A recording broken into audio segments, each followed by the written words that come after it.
'cause we never ever going down. You got me walking through the fire.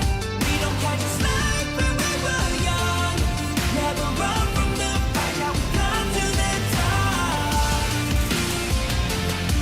Never run from the fight, all the way to the top. Never run from the fight, yeah, we rise to the top.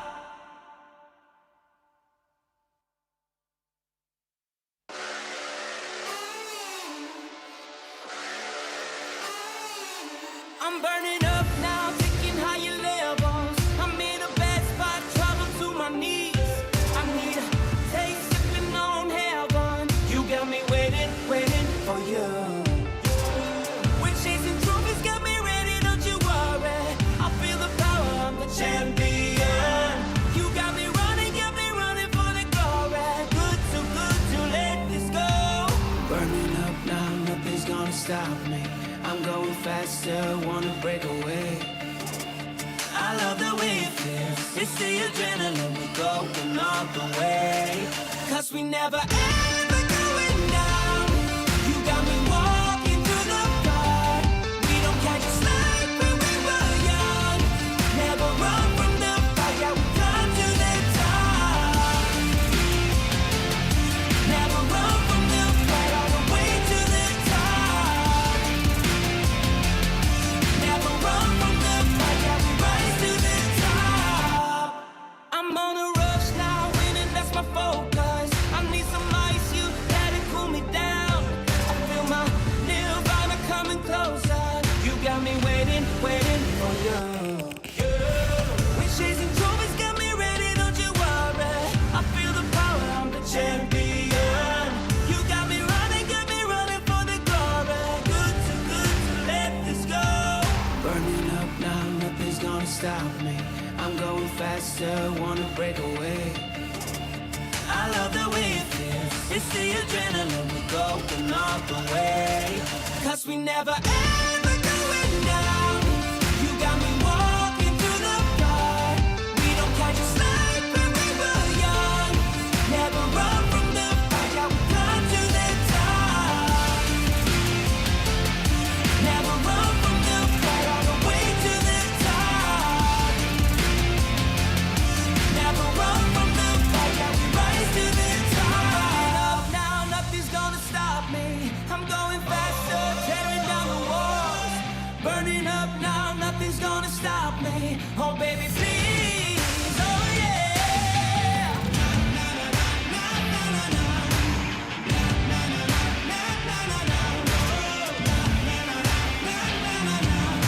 I love the adrenaline, 'cause we never ever going down. You got me walking through the fire. We don't catch a slide when we were young. Never run from the fight, yeah, we come to the top. Never run from the fight, all the way to the top. Never run from the fight, yeah, we rise to the top.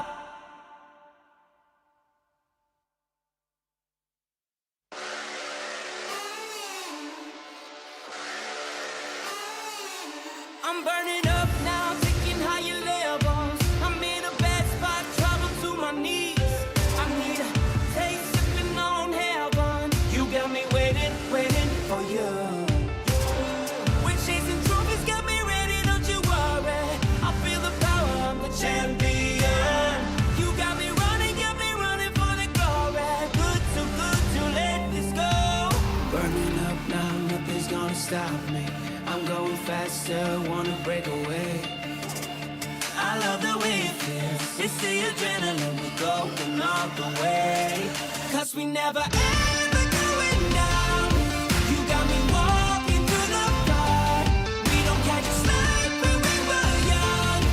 Never run from the fight, yeah, we come to the top. Never run from the fight, all the way to the top. Never run from the fight, yeah, we rise to the top. I'm on a rush now, winning, that's my focus. I need some ice.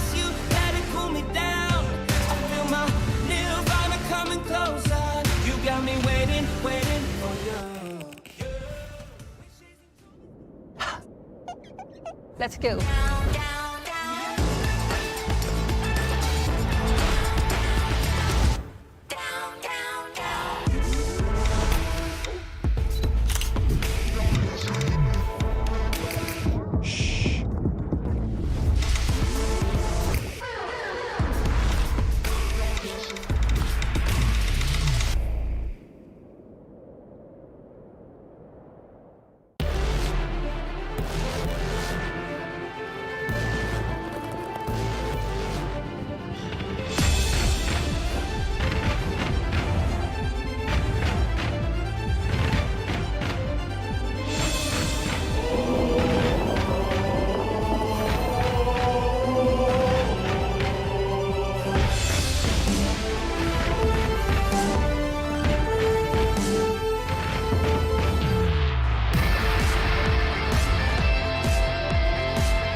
And then there were three. Wherever you're watching us from around the world, we say drink it in. This is your second last match for your M3 World Series. Hello, my name is Joaquin Gomez alongside Miss Mara Aquino. This is gonna be one exciting matchup, lower bracket finals, and they've become the rivals in this playoff competition. I dare say this is the rematch for M3. We got the likes of BTK against Blacklist International. Both teams, of course, in action earlier. Once again, congratulations to Onyx PH. They are awaiting the winners of this match for tomorrow's grand finals. Just like to remind everybody who hasn't seen and is not updated what's happened, Blacklist International, undefeated in the group stage, were sent down to the lower bracket by the newcomers BTK. And now they meet again. All the drama from M3, it's proudly brought to you and powered by our friends over at Moonton, supported by the Singapore Tourism Board. And this one, of course, I'll let you do it, Mara. Presented by TikTok Live. And of course, we'd also like to thank our partners, Razer, our official gaming gear. Not forgetting our official travel partner, Tumi. Secret Lab, our official gaming chair, so comfortable. Our payment partners, Frank by OCBC. And our Singtel, our official network partner. And if you're watching us on the app right now, we say hello to you on MeWatch and one more place, Mira. Facebook Gaming, our global social network partner. So thank you so much for enhancing our M3 experience. Now, when closing the previous series, I said this, I cannot wait to catch up with Moba Zain to see what he has to say about what went wrong for BTK. But Mara, I think you're going to be sent along to the Blacklist International dressing room. Take a slow walk and enjoy it. Let's head on over to Blacklist International. They had a really successful campaign earlier, defeating, sweeping EVO's SG 3-0. They limited their opponent to only 3 kills in the first 2 games. Now, here we go. Hi! Hello, Blacklist! How are we doing? You know what? You guys seem very serious. Just a quick update right after the game. They didn't want to be interviewed. They wanted to focus on the next fight right away and regroup. So I'm going to let you guys chill and calm down. Let's talk to Dexter. I'm sorry to catch you off guard. You know what? I want to talk to you because I know that you're the brains, along with Coach Bonchan, behind this team. You faced BTK last time. They sent you down the lower bracket. What makes today so different? Prepare. We just reset ourselves and refocus, and we just be reminded that we are the champion of the Philippines. Then we are really prepared today, and BTK, be ready. Blacklist International is now ready. Okay, let's talk about how Blacklist is. Blacklist International, despite who your opponent is, despite if you're sweeping your opponent, you're always there to give respect to the other team. What makes that so important for Blacklist? Respect is important, yes. Pwede mo Tagalogin. Ako bahala sa'yo. Okay. Hindi, sorry. bakit napaka-importante sa'yo na respetuhin yung kalaban nyo? Kasi kahit sino yung kalaban nyo, nandun pa rin. Sinasabi nyo, wag muna mag-appear, respetuhin yung kalaban. Why is it so important to respect your opponent? Hindi, blanco talaga ako, sorry. That's okay. That's totally okay. You know what? Blacklist International has been concentrating since the beginning, and before coming into this event, they wanted to focus on the fight. Coach Bon? Hi! Okay lang ba kausapin kita, Coach? You know, you've always said to be humble, never to brag, and to always give the other opponent the respect they deserve. What is it about Blacklist International that makes you give that lesson to your players? It's a lesson learned to us. There are so many instances that we became complacent, and that caused us a defeat, that caused us loss. And from that loss, we learn. And from that loss, from our playoffs day one, we lost to BTK, and they just woke up as Sleeping Dragon. Sleeping Dragons, wow. Now, the entire Philippines is cheering for you right now. They all see this game as a redemption game. What do you have to say to all the Filipino fans out there?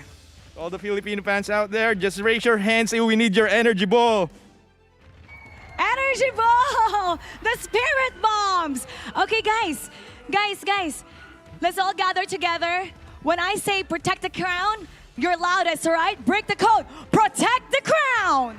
Break the code! All right, good luck, Blacklist Internationals. Agents, you know what to do. Joaquin, what's happening back there? Thank you very much, Miss Mara Aquino, currently in the BTK room, right next to the man, the myth, the legend, Mobazane. Now, this is almost like a post-match interview before the pre-match one. I want to speak to you about this morning. The moment when you said Onyx PH were the weaker Filipino team on YouTube, on Facebook Gaming, on MeWatch, the comments that came in, my goodness, have you gotten wind of that yet, and how do you feel about it right now? Yeah, I have heard about all of that, and honestly, I am surprised. Onyx really showed up today, and they were second in the MPL PH, but today they really showed that they were way more prepared than I thought they were. Yeah, I want to delve deeper into that. What went wrong for BTK in the previous game? Versus Onyx, I think they just had a very unique strategy that we've really never seen before. Even we scrimmaged versus them and didn't quite see anything like that before. So well done to them for busting that out, but hopefully if we get the chance to see them again into the finals, we'll be ready this time. Now, I want to bring you to one important point mentioned by Oh My Venus from Blacklist International. No same team has ever beaten them twice. Can you, no pun intended, break the code today? I think we could be the exception to that rule, yes. Wow, confident words from BTK. Now, Mobazane, I want to actually get to this backstory of BTK for a bit. What you guys represent are gamers worldwide, just pals coming together to make yourselves fun and have fun during a gaming competition like Mobile Legends, for example, MT World Championship. You guys are here on your own because other teams, other rooms, they got coaches, they got psychologists, but it's just you guys. What do you say to each other before a game, and as well as before a game as important as this? We're all just trying to, keep the spirits up and making sure everyone's mood is good, because it is very stressful on all five of us because we don't have the support that these other teams have. So we kind of have to fill in the gaps that those other professions would fill in. So we're just trying to keep the spirits up. Yeah, but also I think the entire Mobile Legends universe needs to congratulate the region of North America. Nobody expected top 3 guaranteed. Congratulations. Any message you want to give to Blacklist International who are watching this right now? Good luck in round 2. All right, there you go. That's Mobazane, BTK, Miss Mara Aquino. Back to you. I'm here at the stage seeing the live audience. I feel the energy up in here. It's really different when you have a crowd, and for sure, it's gonna help the players pump them up. So we're down to our final 3. Whoever wins this will be facing Onyx Philippines in the grand finals tomorrow. The question is, Who will it be? Will it be BTK or will it be Blacklist International? This is the rematch for the first round of the upper bracket. You know, I was just gonna say, it's a very different MOBA Zane and very different Yes. BTK room. They seem to be a bit composed right now as compared to the earlier confident energy. I cannot wait for this game. I'm excited. I think all of us, if you're watching this right now, you're gonna be glued to your screens for this best of 5 series. And everybody watching, make sure to show us your support. Keep writing down what you think is going to happen and who you're rooting for. The live audience here, I can hear them cheering. I could hear them yelling. The energy is electric here at Suntec Convention Center. I'm excited. Will it be Onyx PH against BTK? Or whether will it be Onyx PH against Blacklist International for our grand finals? This is the game that decides it all. Unfortunately, one team needs to go home. May the better team win. Miss Mara Aquino, what are your parting thoughts? Whoever wins here, let's keep giving them support. And on the comment section, be sure to keep it good vibes. Ladies and gentlemen, we are on to your second last game for your M3 World Championships. Calling the action, let's hand you over to our casters right now. Take it away, gentlemen.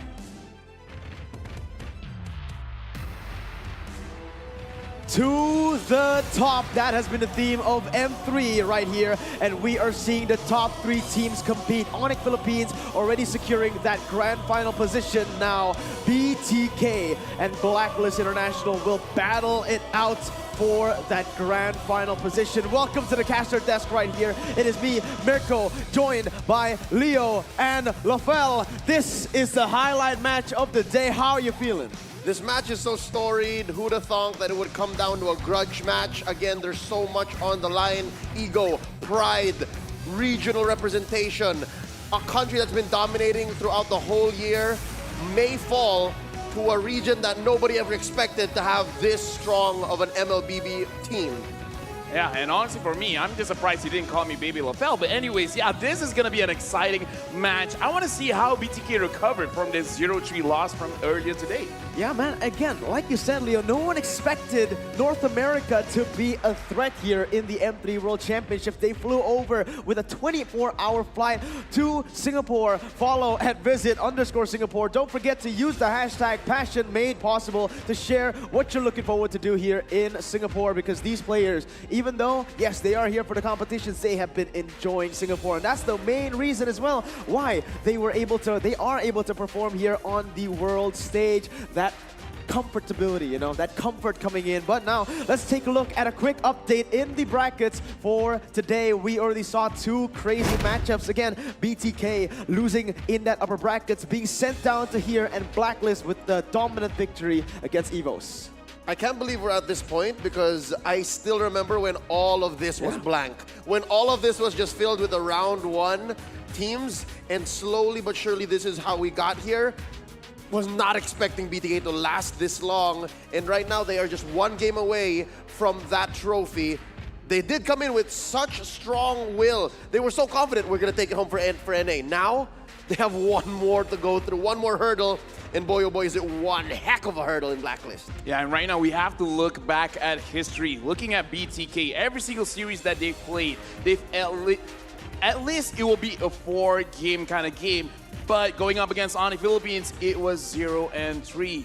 And again, we saw how Blacklist International, they fought against Cade as well as RRQ. Sorry, they were able to beat them out 3-0. So again, going up against BTK, this is a very angry Blacklist International. And this is a situation where I don't envy the side of BTK. This is going to be intense. Again, the battle to the top. Onyx Philippines, they are already there in the grand finals, watching, waiting. It's time for both of these teams to put everything on the line. Remember, after the devastating loss just now against Onyx Philippines, now going up against the Filipino champs, what are the odds?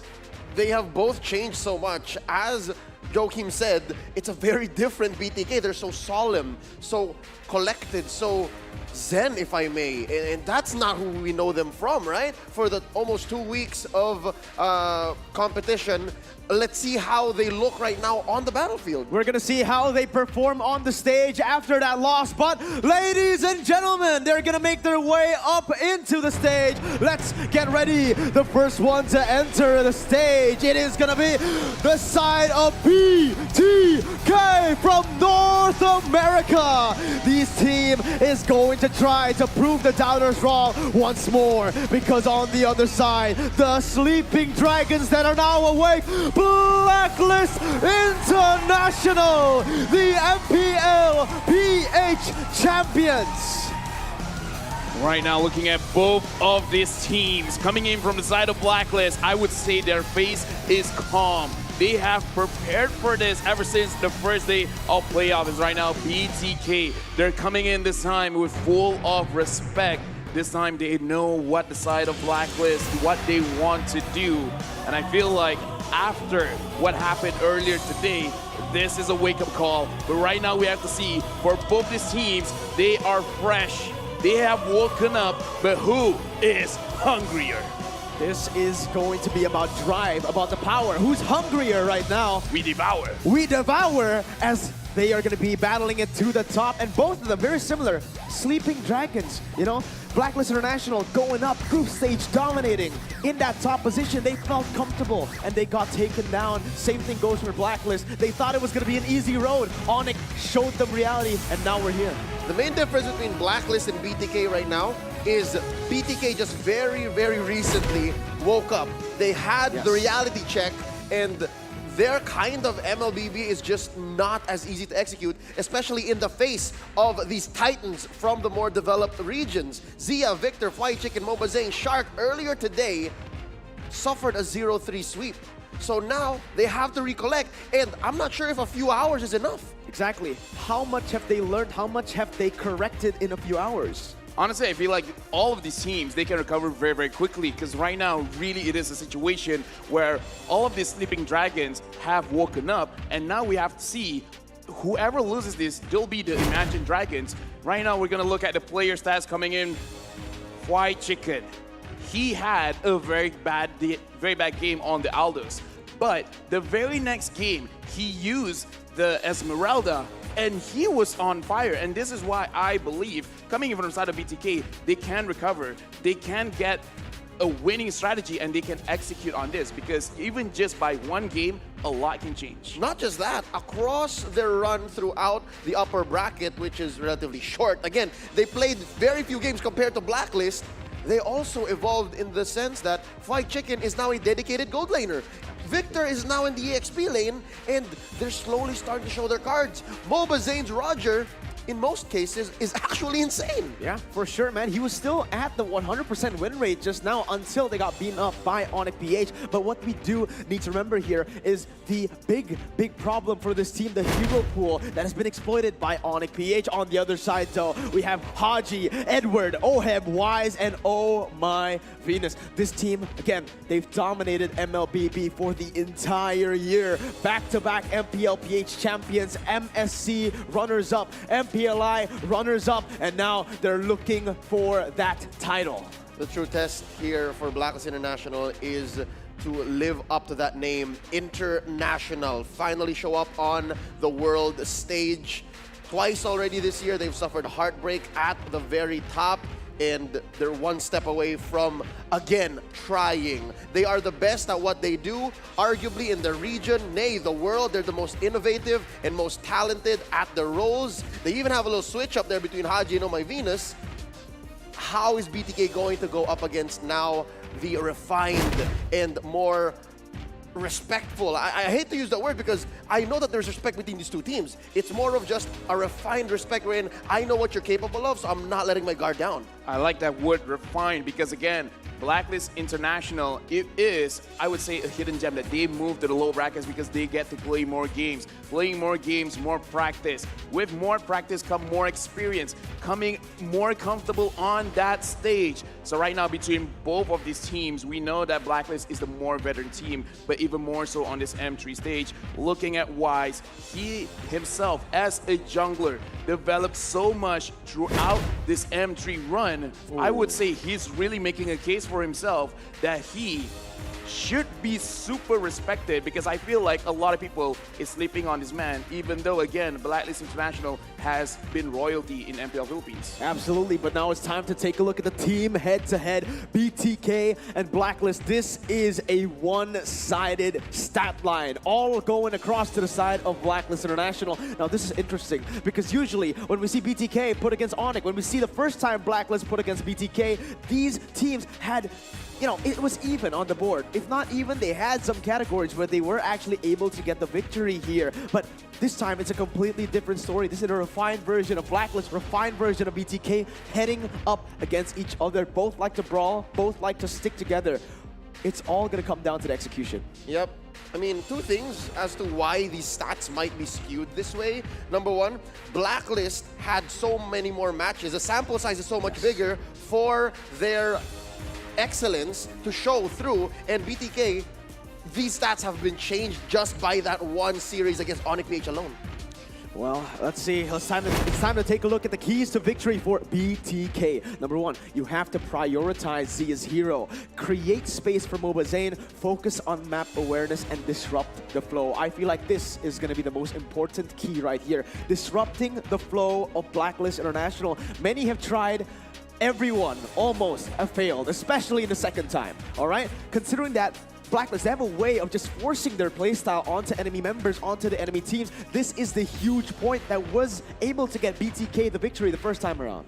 Yeah, it's a problem where a lot of teams, they actually try to fight against Blacklist International using their own strat, which again is a very, very bad move. So instead of doing that, you have to make sure that they don't get to play the game that they're trying to play. And usually how people do that is by either split pushing or just make a counter-engage strategy to make sure that you can disrupt their flow. However, from the side of BTK, I haven't seen much in terms of split pushing or actually counter-engage. That's the best way that they can do to fight against Blacklist International. Blacklist International just needs to make sure that the Filipino sniper gets his hands on his heroes, which is either the Beatrix or Clint. But earlier today, we saw that he's also got a mean Nathan. Plan B for Ohib, that's what we were just talking about. Just build up on what the Prince can do. Avoid early trades, and of course, dictate the flow. Play your game. That's what BTK is so good at. They're so aggressive. They're so good at forcing their way, and I guess that's how they got Blacklist the first time around. Yeah, usually I would say in terms of Blacklist International, avoid early trades is something negligible. You can actually trade out because they have very, very good mechanics, but remembering the game from BTK where they were able to single out Oh My Venus, making sure that he does not help his team out, because let's look at the facts. Every single time Oheb plays in his lane, if they want a successful trade, Venus will go there and back him up. Case in point, against RRQ, 2 out of 3, First Blood was conceded over by the Queen, by Oh My Venus, so maybe they can play that here. Looking at the player head-to-head, it's Victor versus Edward. If this was earlier in the playoffs, it would have been Victor versus Oheb. But again, Victor evolves so fast. Now he's being compared to arguably the best XP laner in the game right now. 4.6 KDA, but compare that to Victor's so stats. shy. He's so shy. Yeah, He's look, so shy. He's on top of the pedestal right now, on top of the mountain when you're talking about XP laners, but he's still a kid at heart. He's many people's baby brothers. But look at the GPM and the kill participation in Victor. He's a core at heart. He's a core at heart playing out of the XP lane. Yeah. So many nicknames, so many legendary moments. Air Edward, Edward Balboa, whatever you call him, this man is going to perform. On the Barretts, on the Paquito, on the any hero you give him, that's the thing about Blacklist. They have such a deep hero pool and they know their win conditions on everything. Yeah, and that is a very good point. Edward is not one-dimensional. Yes. And the thing is, he always changes based on the hero that he plays. You give him the Paquito, he's going to be very aggressive. He will flank a lot. You give him the Barretts, he's going to stay in front. He's going to tank all the damage. And if he feels like he's invincible, he'll recall in front of your face. this is going to be the battle of all 5 members here. Because remember, last time they met, Blacklist, they tried the ultimate bonding experience. They tried it. They grouped as 5, but what did Blacklist do? They isolated these members, used a saber of all things in the jungle after the 5 bans towards him. We saw so many crazy adaptations from BTK, and I'm wondering, I want to see what they can bring here again. This is where it matters most. The upper brackets, yes, it mattered. It got them this far, but for that second position, for the chance of becoming world champions, you'll need to beat them one more time. But look at this, Indonesia favoring BTK. You know what? Indonesia's... I see the mindset. I get it. I get it. I get it they too. You get it. I get it too. They want revenge. Not gonna lie, I do want revenge. You're part of the 53%. We don't know that. No biasness here. No biasness. But No, yeah. I'm gonna be honest, I actually voted for Blacklist. Okay, Yeah. 47 then. But again, 2%. Some people, again, Lafel mentioned earlier, the most innovative and the best at what they do, but some people just can't get over the fact that when you mention Wise, when you say Edward, when you say Oheb, they're the best at what they do. Some people just can't get over that. They can't accept that. Yeah, and honestly, again, BTK, earlier during the playoffs, they were able to break the code. But right now, I'm worried because the code has been refined, and now, a little bit mixed bag of 250%. yeah. Oh, yeah. It's, whoa, see, Mina and Turkey, 50% on both of those countries. This is possibly the tightest competition, I guess. Like when you talk about Southeast Asian teams, they have been more, you know, oh, never mind, not just Southeast Asian teams, even Brazil and Latam. Okay, so now we start to see how lopsided it is. Yeah. Now we see the veterancy and the trust that people put on the Blacklist international name. I was just gonna say, I love how it's Brazil. This makes so much sense because both Vivo Cade and Red Canids very clearly say that's our inspiration. We have developed and we have grown in our MPLs because of Blacklist. Yeah, and again, coming in from the Southeast Asia region, everyone respects the royalty behind the name Blacklist International. And BTK, again, they are very strong. Like, seriously, NA coming in, remembering M1, they were eliminated quite early. But now, they're looking at a situation where there is a possibility that they can go to the grand finals. So NA, within 2 M series, they've grown so much. And it just looks like there's a lot more room to grow.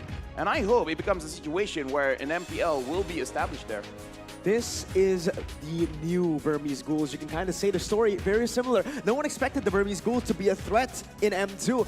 No one expected NA to be a threat here in M3. There's always this underdog story that keeps on coming up. But yes, I do need to talk about that a little bit more. BTK, I watched their stream.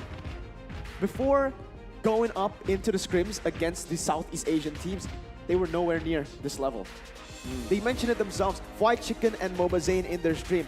We were nowhere near here. It's not about NA as a region, they said. It's about us. 3 years we've stayed with the same lineup. We've learned from every single game. And in this past 2 weeks, they've been able to gain so much knowledge, gain so much, just so much craziness They were here. a blank slate. They were a blank slate. They came in and they absorbed like a sponge. Well, they are SpongeBob. Tabula rasa, pros and cons, good and bad. There's only so much you can digest, right? And we saw that in the previous series that they were in. They suffered the loss against Onyx BH. It's a play style that even the best of the best, even Indonesian teams have to struggle with. So now we see, up to what point is it enough? Up to what point can we say, oh yeah, BTK can swing with the best? And now before the draft, we have to consider their hero pool. Is it big enough now? Is it enough that, yeah, Victor suddenly has a lapu-lapu? Is it enough that maybe Fried Chicken can now play a solid Esmeralda? Those are the questions that need to be answered by BTK. And now we are going to take a look at the fans. They are passionate. They are loud. We are going to get into this, man. So many agents on the line. Honestly, is it Singapore or is it the Philippines? No, come on, let's face the facts. Blacklist International, they have home ground advantage. Yeah. Technically, there's agents everywhere, man. There is. You saw the swing between Singapore, right? You saw that Singapore just prefers or has a love for Blacklist International like no other. So yeah, I wouldn't be shocked if some of the people just showing the logo are actually Singaporean. Like, Yeah. again, home court advantage. Home court advantage. Not even a joke. So that's what makes this battle for BTK all the more a struggle, all the more challenging, because not only are they playing against their opponents, but also the whole room. Yeah. To add on Look to at that guy. as well. He's Look at using that the US guy. flag. USA! USA! Somebody swing Yo, over. we got some USA fans here as well, man. It's not just the home court advantage, but this is a great time to talk about the point that BTK, they've never played in front What of a is that? crowd. Shout out, Cart Russell. Okay, you read that. I can't read it. I'm sorry, I can't read it too. I Leo. guess. No, Show it again, show it again, show it again, show it There again. you go. There you go. All right, What's let's up, Kurt Russell, General, Rose Enriquez, CJ Michaela, and to Sean, Jonalyn, France, Ronquillo. There you go. Hey, perfect. Hey. Awesome. Awesome. All right. Awesome. Anyways, again, BTK, they've never played in front of a crowd. They've only played in online tournaments back. They've never even met. Exactly. They've never met. The first time they met as a team was in the airport coming to M3. How crazy That's is that? a huge buff for them. You know what else is a crazier story? What? They didn't even meet in Singapore. They didn't even meet in the States. They were from different states. One of them's from Canada. They met in Turkey on a layover. Okay, so here's the thing. This is where I have to say, this is why online dating works, you know? You just get to know each other online, and then when you meet, there's just a spark, and then it happens. Look at me and Mirko. We never met before, but you know, we're pretty tight. We're good friends. Absolutely, baby LaFell. Right? Daddy Mirko. Before this goes sideways, I just have to build on the fact that one of them, Zia, wasn't even really part of the lineup when they won the NA qualifiers, the North American Championships. It was someone else playing mid, Shout out to online dating, man. right? So Zia was shortlisted among others. I had a conversation earlier this week with Victor, and quite the tale that they've created this monster of a team that nobody expected to stomp throughout the upper bracket. And now, for the first time, we're seeing them in their most vulnerable state. They have to fight for their lives. They've earned the respect to be here, but it's time for them to beat the best, to become the best. But the thing is, BTK, this is the first time that they're really fighting for their lives, right? Blacklist, they've been doing it for a lot of games now. So right now, it really is Blacklist in the driver's seat. They get to dictate the pace of this game. It's just that from the side of BTK, are they going to show something new or more of the same coming in, you know, like if something worked, then just keep replicating it. Right now from the side of Mobile Zane, one of the key to victories is to create space for him. Trying to think. That might be very difficult because, again, like, Blacklist right now, they're kind of playing with no mercy, so I'm not so sure if Mobile Zane gets to have a lot of space here. That might be their next stage of evolution. They might have to learn to rely on others beyond Mobazane, beyond White Chicken. Maybe Zia. Maybe Zia. Look at the smile on his face. He's actually feeling the energy in the room. I'm not sure if he knows we're talking about him, but I wish he did, because this young man... If he nods, then he can hear. Yeah, this young... No, he can't. Okay, of course. he can't. Yeah. We have state-of-the-art soundproofing for our players, all right? So I have to say, he has earned the love and respect of everyone watching M3, because who'd have thunk? Who'd have thunk? Well, for everyone here. Oh, Malaysian flag. Hey, shout outs, even though that's modern. I miss Malaysian food. Oh man, I miss Indonesian food as well. I mean, I haven't seen an Indonesian flag right now. It's pretty sad. And anyone has an Indonesian flag? Come on, man. Come on, man. Serumpun, man. With all of these agents and Filipinos in the row, I feel okay. It feels like home. It actually does. Oh, MOBA So Zane. there's more fans of BTK hiding. So they're out here. They're out here. Show some love. Show they're us out some here. They have a PNG picture of him. I think it's from the website. Solid Nice. website, by the way. Updated by the minute. By the minute. Very But good yes, website, Muntan. we're still waiting for the drafts to start, ladies and gentlemen. Please be patient with us. Now it's time to talk about what crazy strategies they can bring out here. Last time around, they brought the Saber. They You went really for a want full that pick Layla? composition. What? Do you really want that Layla? I do. Well, it's not going to happen. Not gonna happen. So let's talk about something else then. Yeah, not gonna happen.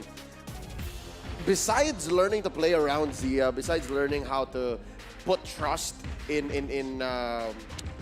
White Chicken and Victor, which they do, I think it comes down to refining that dive. Maybe, I'm not saying they have to learn how to re-engage. I'm not saying they have to learn how to rope a dope like Onic, PH. But maybe, just maybe, they show the crowd here in Suntec something new. Maybe they find a way for Shark to play more of those Matildas, I mean, those Rafaelas, which he did earlier today. Just maybe in a new way. I feel like it's almost a macro kind of thing because they Exactly, have, yeah. It's like they have to outrun, outdance Blacklist International because I feel like we have to respect their mechanics. I feel like the mechanics are good. Their mechanics are solid. The mechanics are solid. The hero pool could be adjusted. However, I feel like in this very, very short time, it's very difficult to learn new heroes. And yeah, we're seeing more and more BTK fans over here. Yeah. So yeah, I feel like the hero pool is a little bit too late. The mechanics are great. Now they just have to really refine their macro because what we have actually talked about behind stage is they play reactionary. Our rotation is based on you, not based on ourselves. Yes, and now we see the possible disconnect where things may have gone wrong for them since their defeat. They have this mindset of a reactionary playstyle. We will move around based on what you do. We will ban based on what you're good at.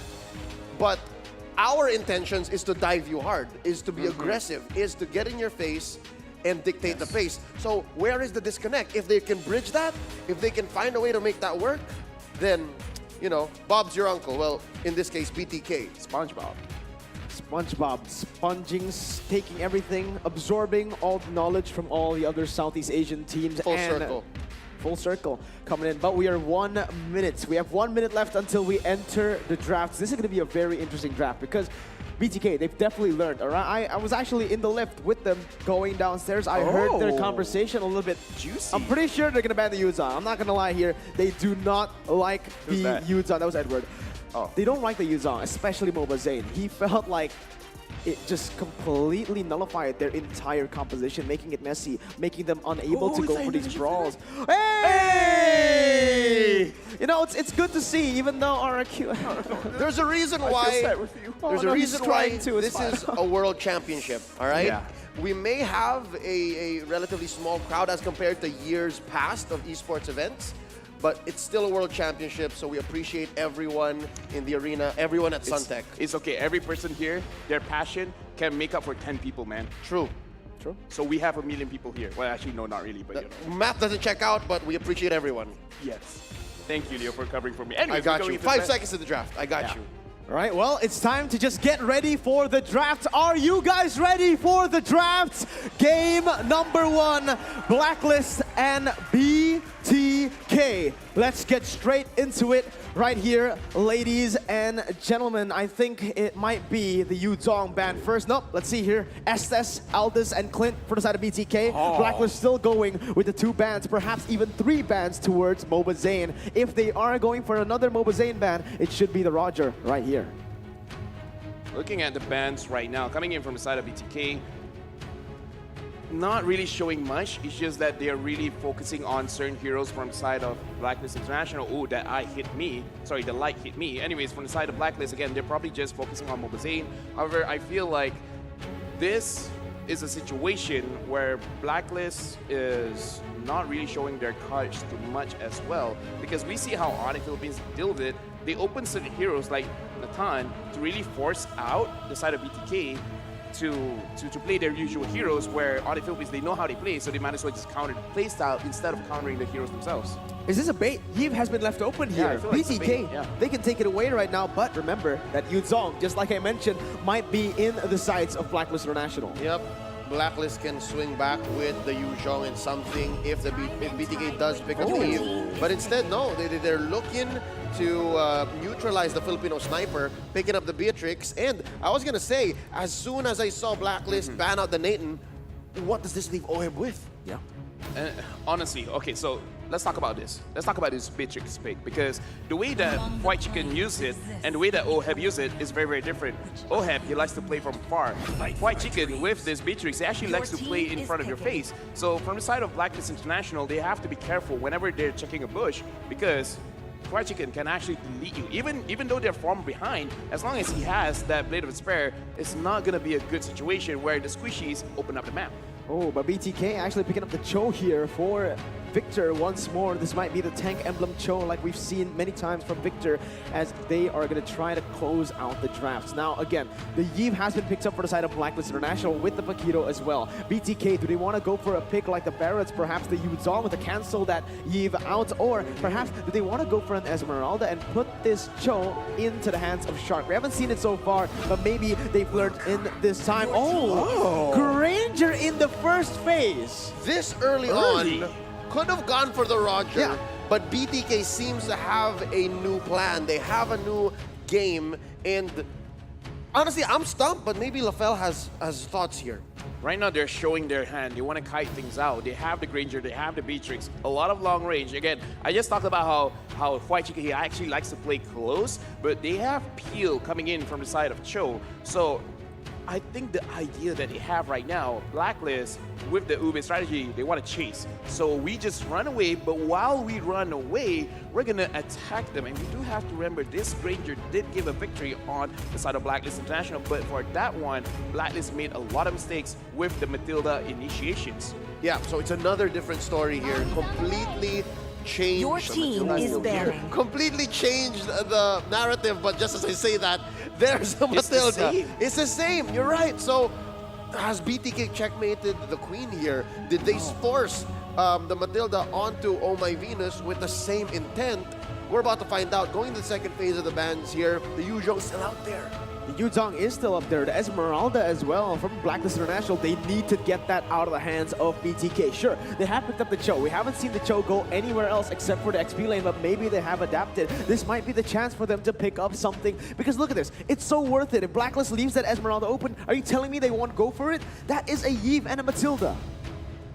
Eve and Matilda, again, for the side of Blacklist, they want to engage, but they do have this Eve 3 locked down any kind of team fight that they want to do. Lilia has been banned. I feel like this is a very good ban because BTK, they have a lot of minion control, right? They can clear the minions very, very fast. So I feel like banning those kind of heroes would actually benefit them because come late game, BTK will more likely make the mistake and then they can finally end the game. BTK, they banning out this Barretts is actually very good because with that composition, it's going to be very, very difficult to defeat this very, very tanky hero. So I'm looking at, do they want to ban something else, kind of like a Uranus kind of situation? Perhaps, right? Or Esmeralda, you know, anyone that's very, very tanky in front. The thing about Esmeralda for BTK is who's going to play it. Yeah. If you say that they're still going to pick up the Esmeralda, I think Blacklist is respecting the fact that it's not coming out anymore.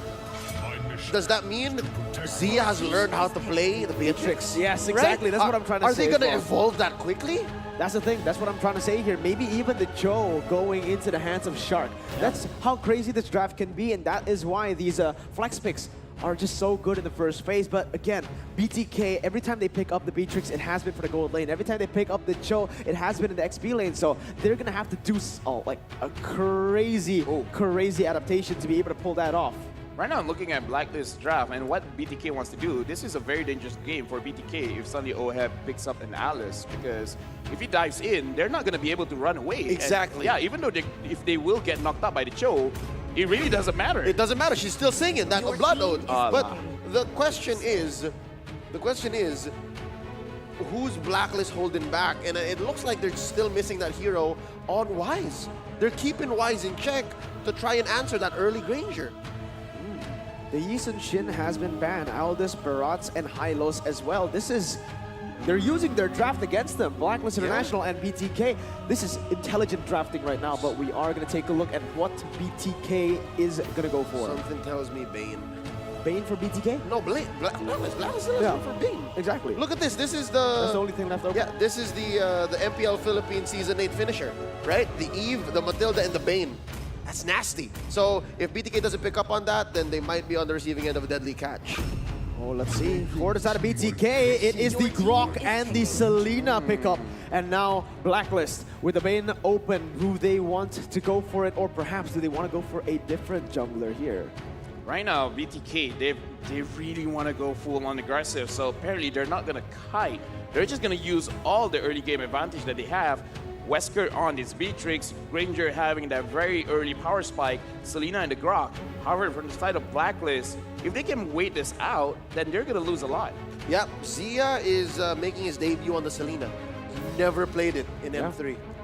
Well, we're gonna have to see how he performs here because it is now or never. A high risk, high reward hero, like we mentioned so many times before. Blacklist International with the final pick. It is gonna be the Kimi, not the Bane, coming in. What are your thoughts on this? The thing about the Kimi is it's more of a precise tool. As compared to the Bane that can win these huge trades and just steamroll through objectives, the thing about the Kimi is it chooses who it kills. It's so much more specific. So I'm guessing that's the call between Bonchan and Wise. Well, let's see if it pays off. I honestly want to see what emblem are they going to put on his Kimi, because if he has the jungle emblem, then we're going to look at a very fast-paced game between both these teams where a lot of kills as well as turret stealing is going to be a factor in this game. However, if it is the Mage Kimi with Mystery Shop, then yeah, I think Blacklist, they're just going to outplay BTK by waiting out their winning condition. And it's like, all right, your winning condition's over, time for us to play. Well, it's time to enter the portal. Ladies and gentlemen, it's time to get into the land of dawn. I want to hear it. Break the code or BTK USA. Spam it in the chat right now as we are going to get into the first game. Here we now finally see an answer. It's Fried Chicken still on the Beatrix. Victor on that semi-tank show, played from the side lane. Honestly, I do believe that is innovation. He's one of the first few we saw do that, rock in that concussive blast, and that's a cool switch. He's facing off against the Brody on Oheb. Yeah, but right now, BTK, they're playing a little bit slower. Maybe they're just waiting for Mobazine to hit level 4, but the arrow hits, and he doesn't want to go in just yet. I'm looking at BTK, when are they going to be like, yep, let's do it right now? Yeah, they're gonna have to keep on looking for these abyssal arrows connecting, and they need to capitalize on the fact that they hit it, all right? Because a lot of the times here, for the side of Blacklist International, they have so much peel, it's gonna be so hard to pull the trigger from the side of BTK. So it's about when. Yep, this is the same strategy, the maneuver that Blacklist International, week in, week out, they pulled this out during MPL Philippines Season 8, where they would switch Oheb and Edward for a better early lane game advantage. And so far, we're seeing signs of that, but I guess Zia's buying the neutralizer here. He's using his kit as a Selena to make sure that the rotations from the mid aren't as easy. Well, actually, Victor is able to steal away the gold buff. Venus goes in. Zia chunked very, very low, forced to recall away. Mobazane rotated the mid lane, going in for that Rhapsody, only connecting a few bullets onto Haji. Victor's just going to soak in the minion waves here in the top side, letting Blacklist International taking a huge chunk of that turret gold. That's huge. Look at that swing right now. There's nothing you should count out, especially in the first 2 minutes of the game. 200, 300 goes a lot, especially if you put it in the right place. Yes. Right now, I'm actually looking at the side of BTK. They have a lot of missed opportunities. When they have the crowd, they can open the map very, very wide. And with this, with Zia on the Selena, they really should have pressured Wise when he's trying to take the buff and let Granger just basically free farm. Oh my god, that's first blood for Victor! He gets a solo kill onto the Prince, presented to you by Razor. That was a heartfelt 1v1. These two guys, Oheb and Victor, they're good friends outside of the game, and I can imagine a smile on both of their faces like, you got me, you got me. Oh, look at this though. Amazing flicker by the side of Zia to get away from that knockout strike as Edward almost just brought him to Blacklist International. Now the Abyssal Arrow connecting once more onto Wise. This is going to be huge. Let's see if BTK can capitalize on this. A 4v4 with Ranger coming in. Let's see. Victor already opening up the map. And look at Zia! He gets the Abyssal Arrow! And that's going to be Wise taken down. They're going to go for more right now as Shark jumps in, gets Oheb, and Blacklist International forced to back away 3-0 in the third minute of the game. One of the biggest things that happened just now was Shark managing to get level 4. Once he has that, he can charge it and he can knock up a lot of people. But again, Zia getting that stun, and then the Grog putting the blockage behind him and then charging in. That was a big turn of events. BTK, this is how you play the draft. It's just that how they can maintain this kind of pressure, because again, they are on a clock. And when you're facing us, Blacklist International specifically is a 7-minute mark. The side lanes are all being won by the side of BTK. This is not good for Blacklist. That's how they usually play. That's how they're able to get the pressure done. And look at this. First turret might go to the hands of BTK. Yep, again, as soon as Zia and Shark have figured out how to start rotating aggressively, then that's exactly when BTK gets into the driver's seat, gets full control of the wheel, must give all my love to Shark. Shark is playing the classic Grok. And after Zia catches one with the arrow, they just take advantage. I remember when they saw here in this little area in the river, they took the Little Wanderer because of the power of nature. That's how on point this kid's mechanics are. And look at how Shark is blocking the rotation sort of side of BLACKLIST International. They might just go for the dive right now. It's going to be the Abyssal Arrow not connecting onto Oheb. Still able to survive for now. BLACKLIST International and BTK. BTK now with a 2,000 gold lead. They're going to try to use this, to utilize this. And oh my god! Edward gets shot really low. That's Sonata being used, blocked away by Wise right now, as that's going to be BLACKLIST again on the back foot. Abyssal Arrow almost connecting. Mobazane now dashing in front onto Venus, getting the Rhapsody, but only connecting onto a full few of those bullets. Looking at the situation, BTK, they really should hold the map very well. I like what Shark is doing. Like Mirko said, he's really slowing down the rotation coming in from BLACKLIST International. But BLACKLIST, come mid-game, they have to have someone able to open the map, because whoever is walking, they can die from fried chicken. And this is a bad, bad, bad situation. BTK has the potential to snowball this out of control. This is insane. Zia's been holding out on us. This Selena is amazing. Yeah, I mean, we 5 haven't minutes. seen it at all, and this has just been insane. He has missed a few, but it's going to be actually Edward jumping in very aggressively now.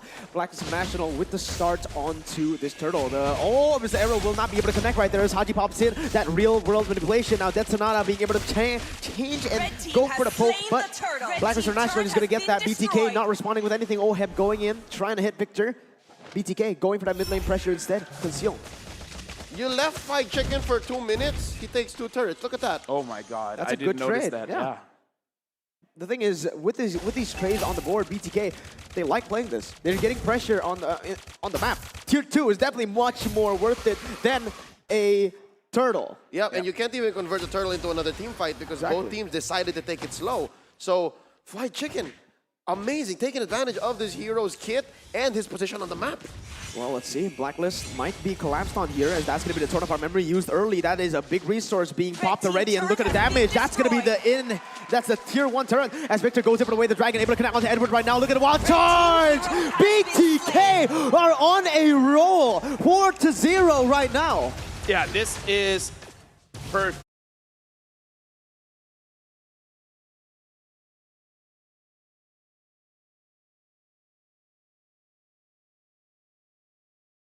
The utmost strength. Victor getting those flanks, getting those catches from behind. Zia catching anyone from the front. And then Shark, he just plays super aggressively. If anyone gets caught, he doesn't mind burning the flicker. He's going to go in, he's going to engage. And BLACKLIST International, they have a scaling composition. They can eventually come out of this hole.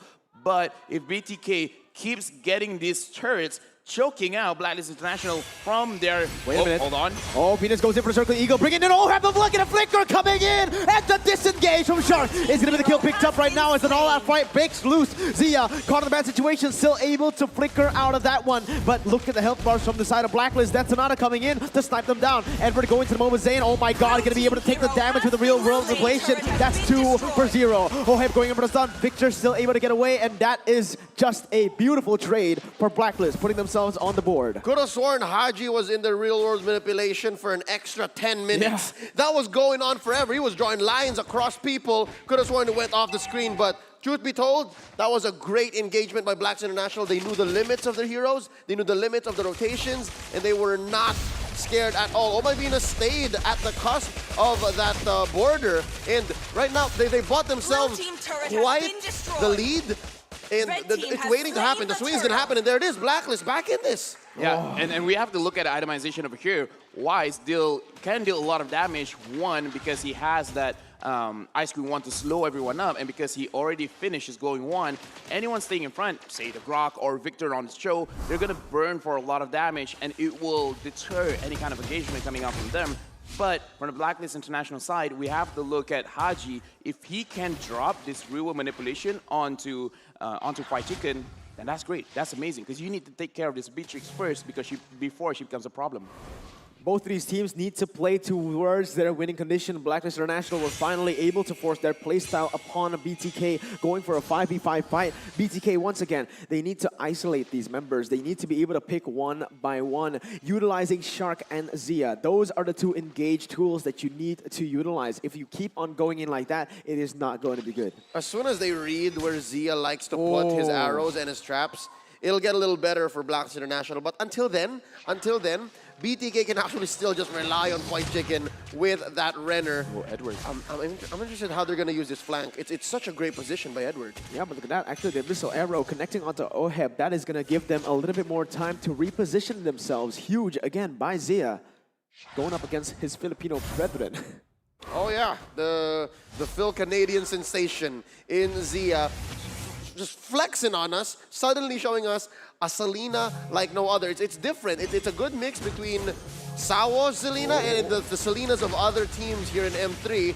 And so far, BLACKLIST International, oh look at this, Victor finding the flank. Yeah, going in onto Haji, but unfortunately it is Haji. That is his signature hero. He knows how to deal with it. He knows the limits of that, but look, obviously arrow almost connecting on Oheb, but Edward will be able to change a few shots, a few hits with Victor right there in the bottom side bush as the Lord spawns in that top side. Presented to you by TikTok Live.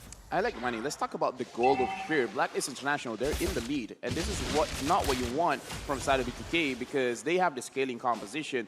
Sooner or later, they're going to hurt a lot, especially Haji coming in from this Eve because her damage is very deceptive. From inside of BTK, they're playing this macro game. Let's look at Victor, how he's moving around the map. He's not really looking for a lot of flanks when it's not necessary. He will stay in the lane, try to get pressure, but when they're setting something up, then he'll come. Their macro is much better in this game. To be fair, there's a lot of decision trees that Victor has to go through, right? He can force that bottom lane, he can try to go for flanks, or he can just wait in a bush and keep BLACKLIST International thinking. BTK has somewhat of a vision advantage given that they have the traps by Zia, and Shark can clean up bushes. Oh My Venus has to actually check and look manually with those soul blooms. So that being said, Victor has a few more space, a little bit of margin of error. Unless BLACKLIST makes a huge mistake, it could lead into a quick cleanup. And I guess that's why Haji, he knew that. He picked up the Purify. Yeah, that bottom tier 2 is just so huge right now for the side of BTK. Because they were able to get that earlier now, it is always going to be pushed in up until the inhibitor. And BLACKLIST will need to constantly be checking on that. The game is slowing down. BLACKLIST, they're liking this because why? He's just going to keep scaling up. It will be a situation where he will melt everyone. It really doesn't matter what kind of defensive items that you build. And especially right now, we see Haji already having that Genius Wand. Genius Wand having three magical damage heroes is going to be a situation where BTK, they're going to lose out on the damage. They really need to step up because they're losing the map slowly to BLACKLIST. Yeah, why is already scaling? Again, remember, that is a scaling Kimmy right here. Already has the Ice Queen wand alongside with the Glowing wand. The longer the game goes, the more damage she is going to do. But BTK, all they need to do is get that one pick off onto that, with that Selena. The Abyssal Arrow is going to be crucial in which fights they win.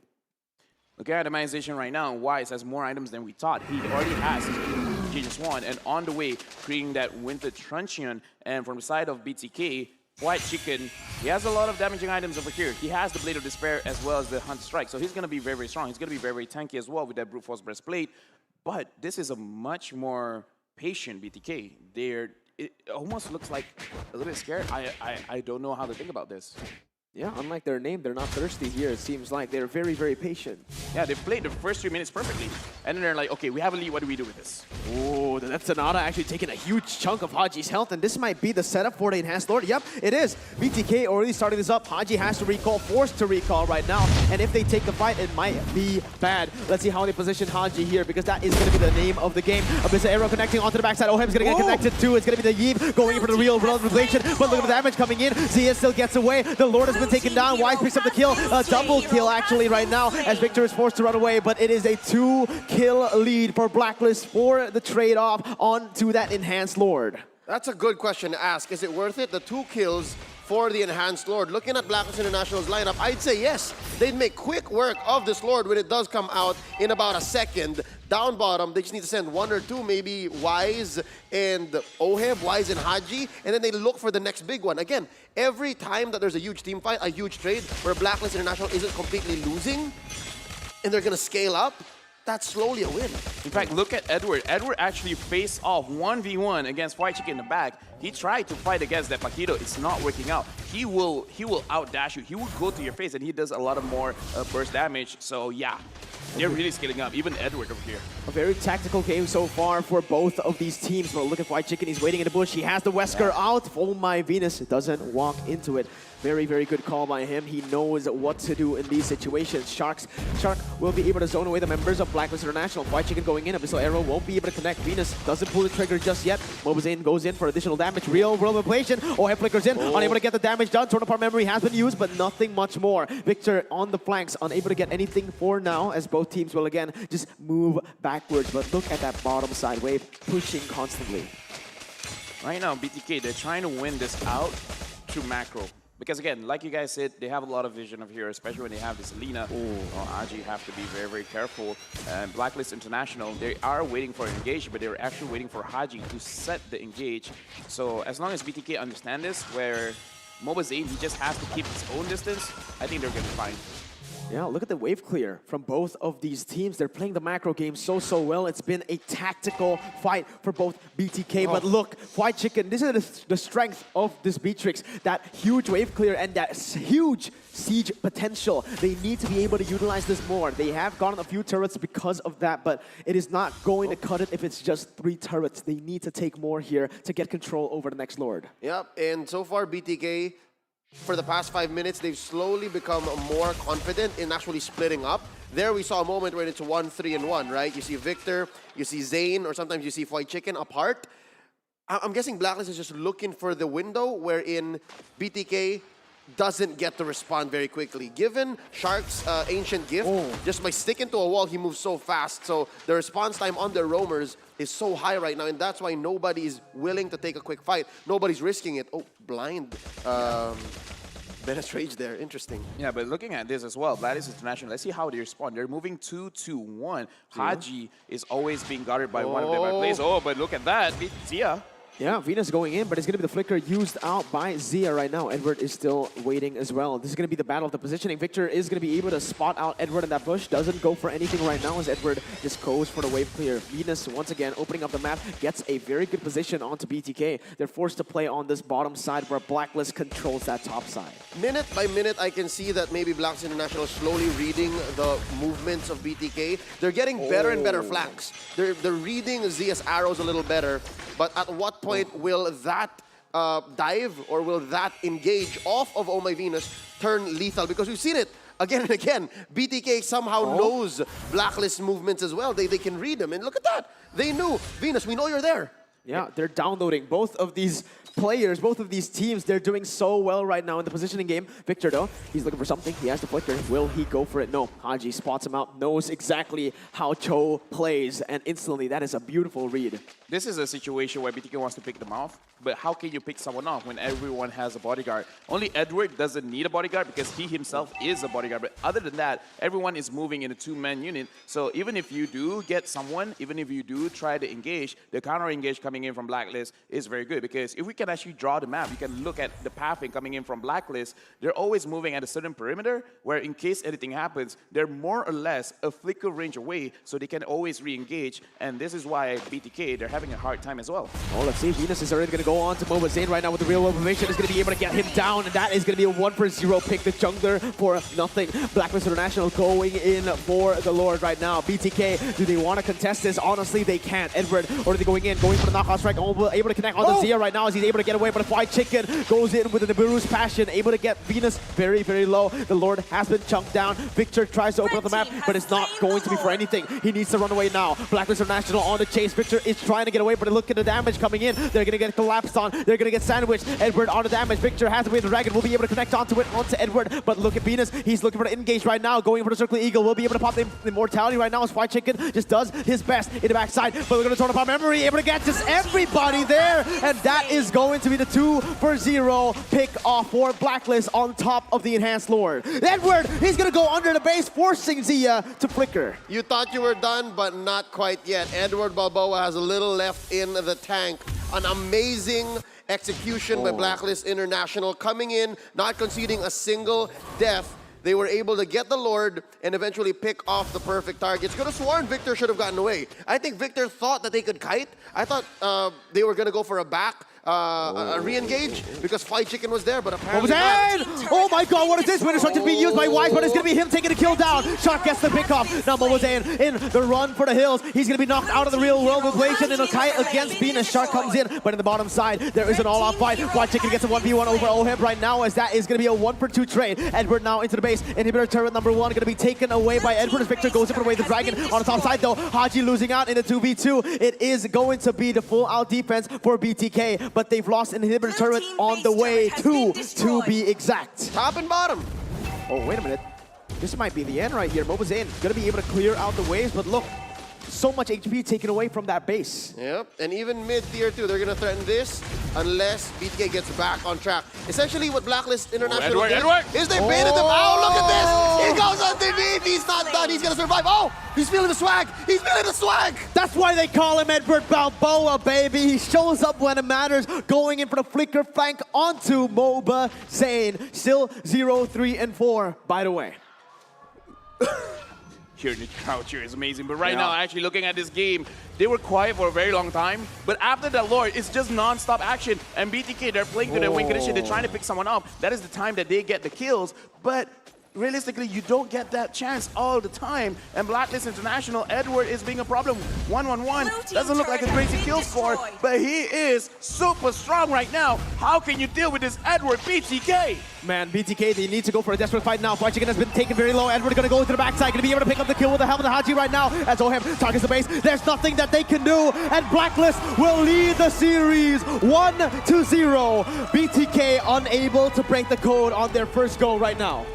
Essentially, the last 5 minutes have been Blacklist conditioning BTK. They were playing chess. BTK thought they were playing chess, but there was a larger game of checkers. Slowly but surely, Blacklist found their window, and the next thing BTK knew, they were in their house and they were taking their base. The problem with chess, you have a timer. You have to keep clicking every single time you change. And unfortunately, for the side of BTK, they took their time. They ran out of time. They ran out of time. And then Blacklist is like, yes, you have been stopped.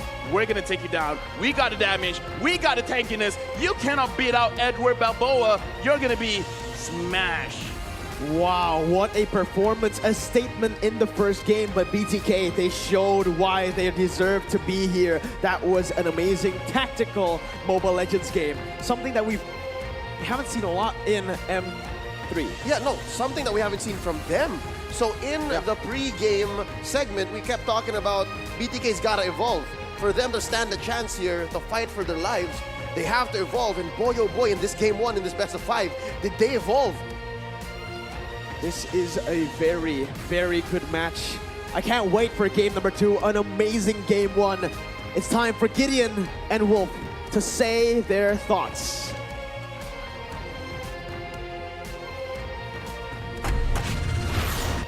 Welcome back, everybody, to the Kazakhstan with Wolf as well as me, Gideon Q. Wow. Good game coming in from BTK, actually. That mid-game was a lot scarier than what most people would have imagined. Zia on this Selena. Why didn't we get to see this earlier? Exactly. That's really my question. We have seen BTK struggle against Onyx VH, for example, in their previous series, but then they whip out something like this. However, Blacklist International still holds true. I think that they really have woken up. Whatever Bonchan said during the pre-game interview about them like waking up like dragons, I think this is really how dragons look like. Yeah, absolutely. But Blacklist International played a really solid game. I think they got really disrupted initially, but they played such an interesting way towards the later stages. 20 minutes game, by the way, 20 minutes with a total of only 15 kills.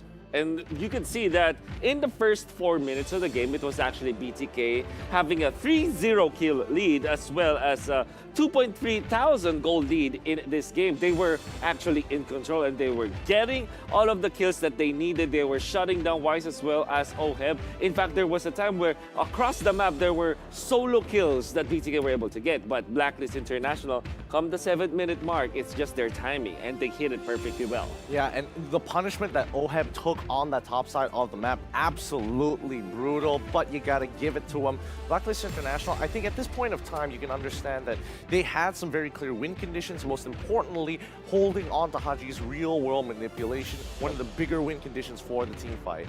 Most importantly, I think that what you can get out of Blacklist International is the fact that they use this real-world manipulation well in the team fights that matter so much. And the thing is, as much as you can have protection through the Grok to tank the damage coming out of the Kimi, as well as the initiation coming from both Matilda and Paquito, the Eve real-world manipulation is unstoppable. So unlike the targeted skills from other members of Blacklist International, the damage output from the real-world manipulation, as it is zone control, cannot be stopped by BTK. That's why the marksmen coming out from BTK really struggled. So when the team fights did happen in the mid-game, they were having problems from Haji's damage output. Unlike from the previous fights wherein it was more about the solo kills and all of those skirmishes, the side of BTK were able to just get the outplays. However, in team fights, they didn't have as much strength against this Haji hero. Well, I mean, overall, the team fights is where Haji is really going to shine.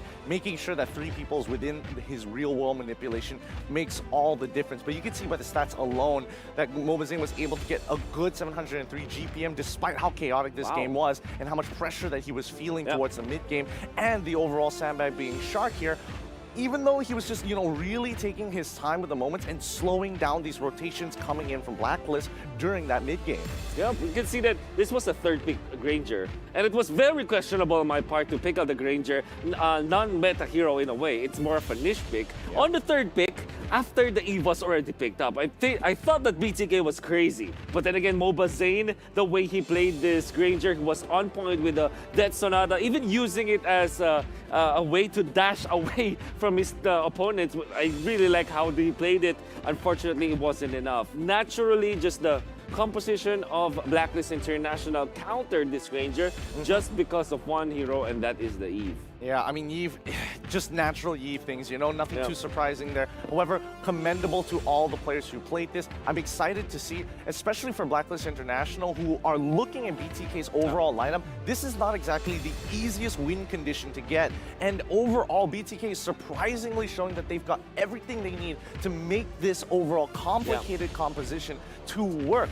It's high risk, high reward, and that's what you want to see coming in from North America. I definitely agree. I think that this will not be the first time in this particular series that they will try to do something like this. I'm actually not yet satisfied from Zia Salina. I'm really satisfied with how he played, but I want more. That's what I'm trying to say. I get what you mean. I get what you mean. He's great at it. For sure. He really is. He really is. However, I think this is one of the few situations where it's like Blacklist International falling down to their foundation, BTK getting more complicated. Love both of them, but Oh My Venus making all the difference for the team, giving them that way to kind of pull back out of the fight. And once again, I feel like at a certain point, the blessing favor is just, it's just so good. Just so good. And guess what? 0, 0, and 9.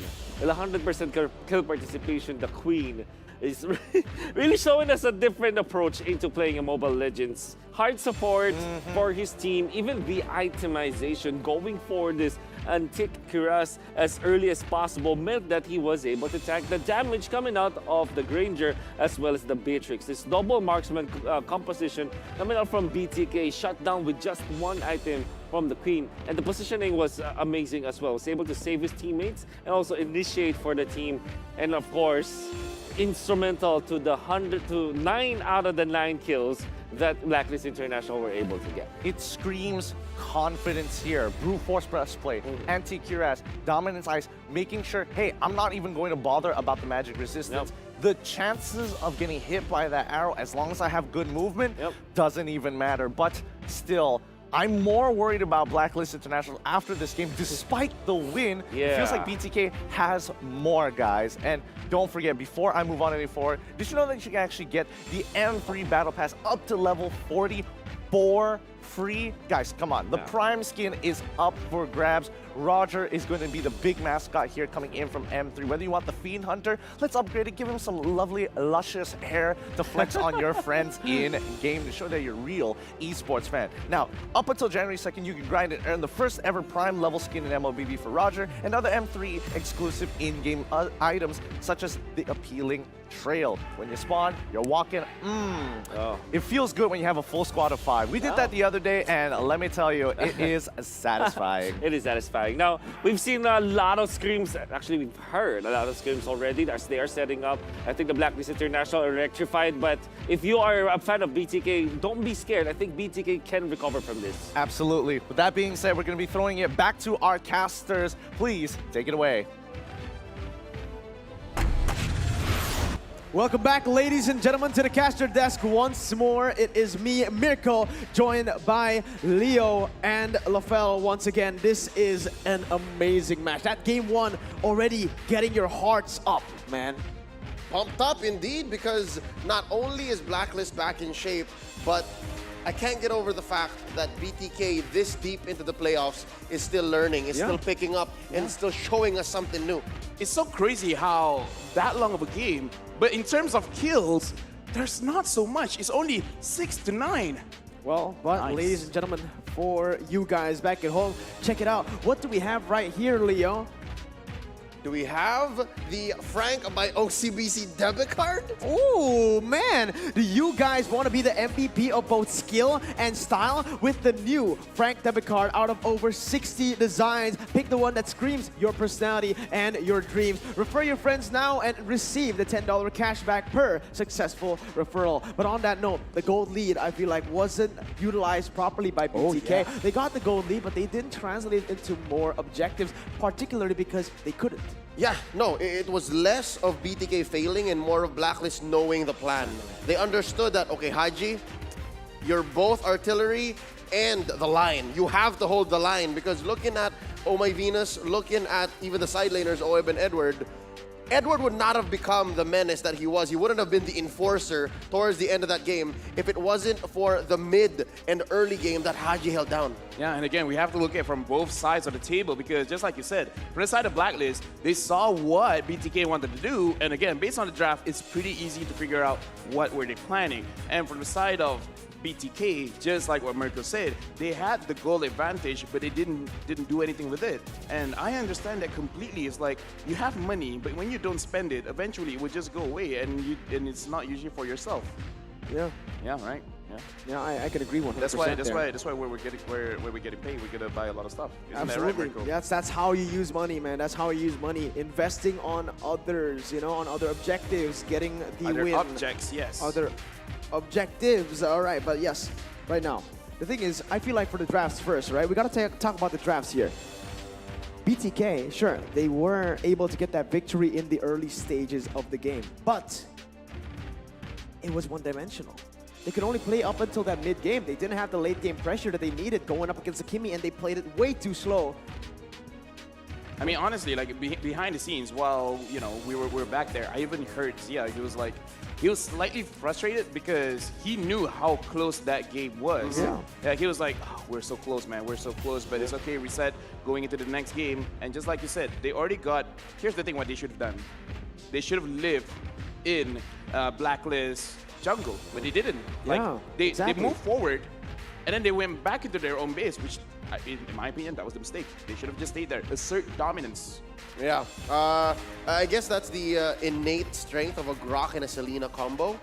And a Cho. This is a throwback, actually, right? Rarely do we see Grok and Selena together these days, because you would usually see the Selena in the roam position. So, yeah, I agree completely that they should have shocked and awed Blacklist and threw them back into a meta wherein the heroes and just the mindset of how teams play today are put into question. But just the same, you have players from that era. 2019, 2020, early 2020 is when you would see a lot of Selena and Grok.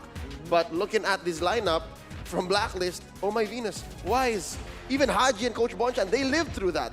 So I'm guessing they were just used to that they knew how to answer back, and it just wasn't in the cards for BTK. Game number 2 is another chance to reset though. For sure, and that's the thing, right? I feel like they had the strategies, they had the mechanics, but they didn't have the execution up until that end stage. You can't play slow with those two heroes. Like you mentioned, that is a one-dimensional way. The reason we don't have the Selena and the Grok nowadays is because that mid control is just so crucial, not for the KP, but for the wave control, the wave pressure. But now we see a different BTK already going in for that Yves pick up in Game 2's draft. Blacklist will respond with the Beatrix. This is a hero that you want to contest away, take away from Oheb, because you all know how crazy this man has been. Remember, Oheb right now still with a very high win rate on that Beatrix, 100% with Clint, by the way.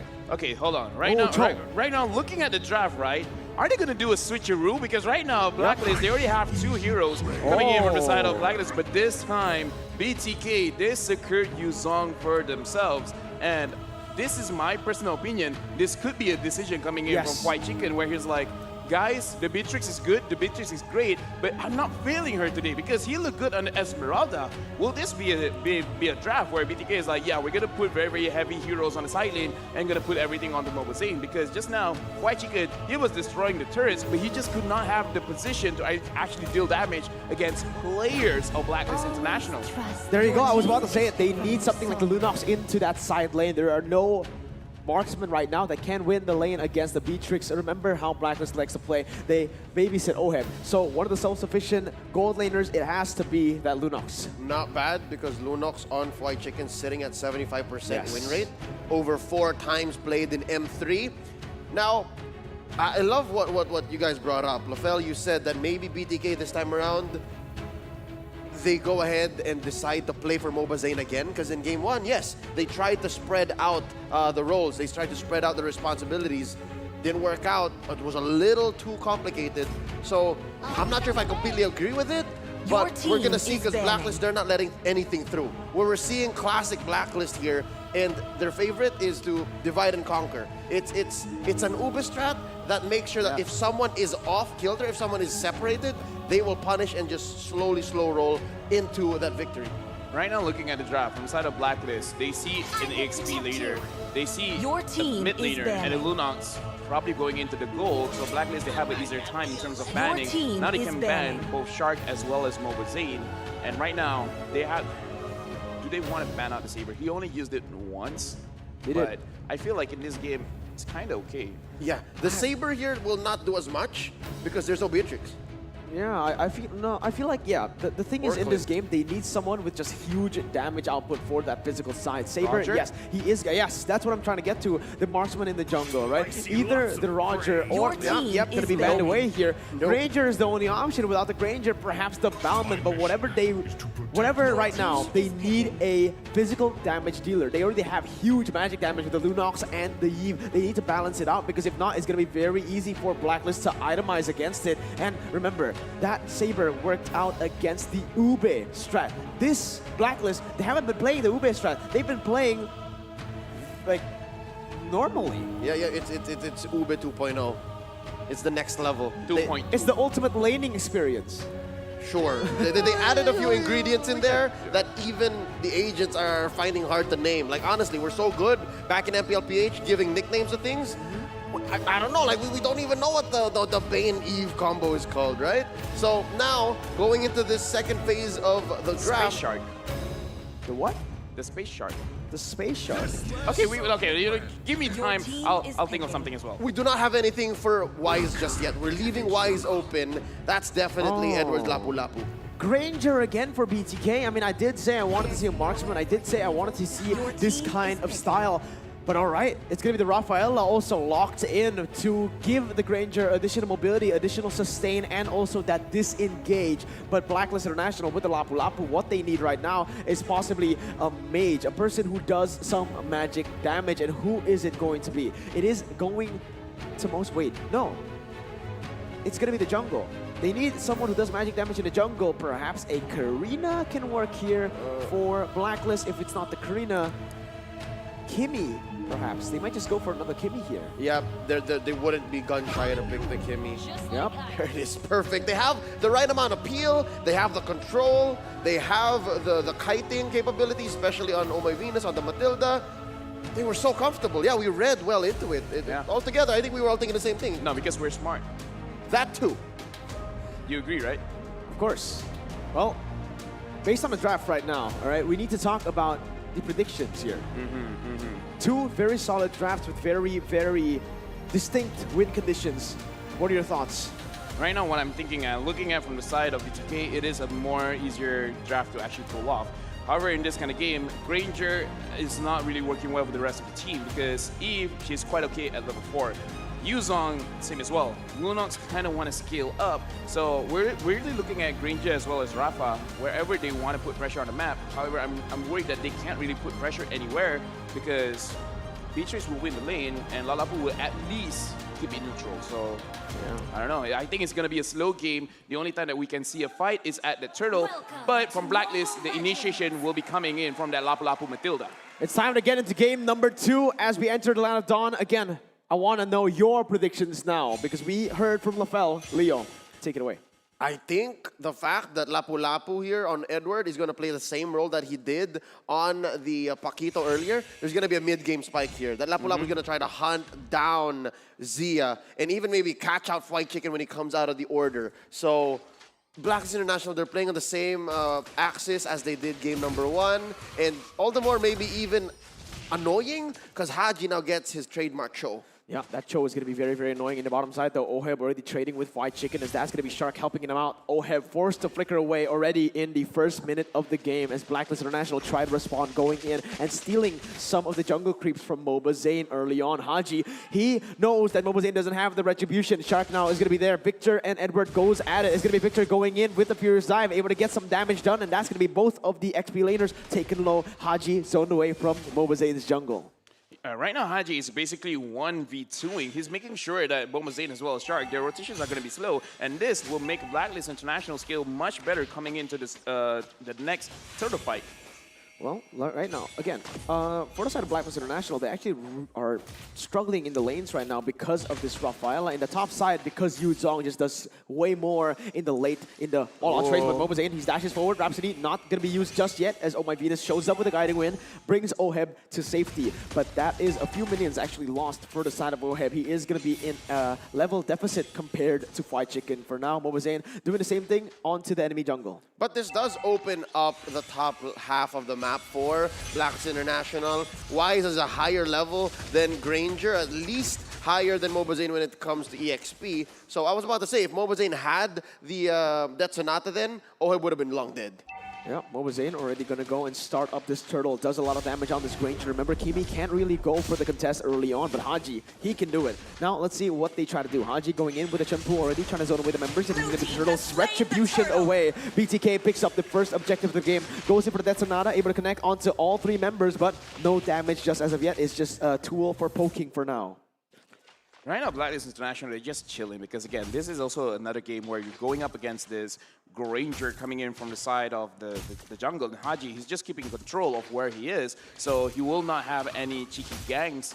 So this is still a Blacklist control the game. Doesn't matter if they're losing objectives. As long as they know what Mobazane is doing, they're not going to have truly losing lanes. As long as the Kimi is able to scale as well as Mobazane, it's going to be huge for them, right? Because that has been the winning condition for the first game, and now the second. Oheb going in for a cheeky sniper shot. Remember, this is his signature hero here at M3.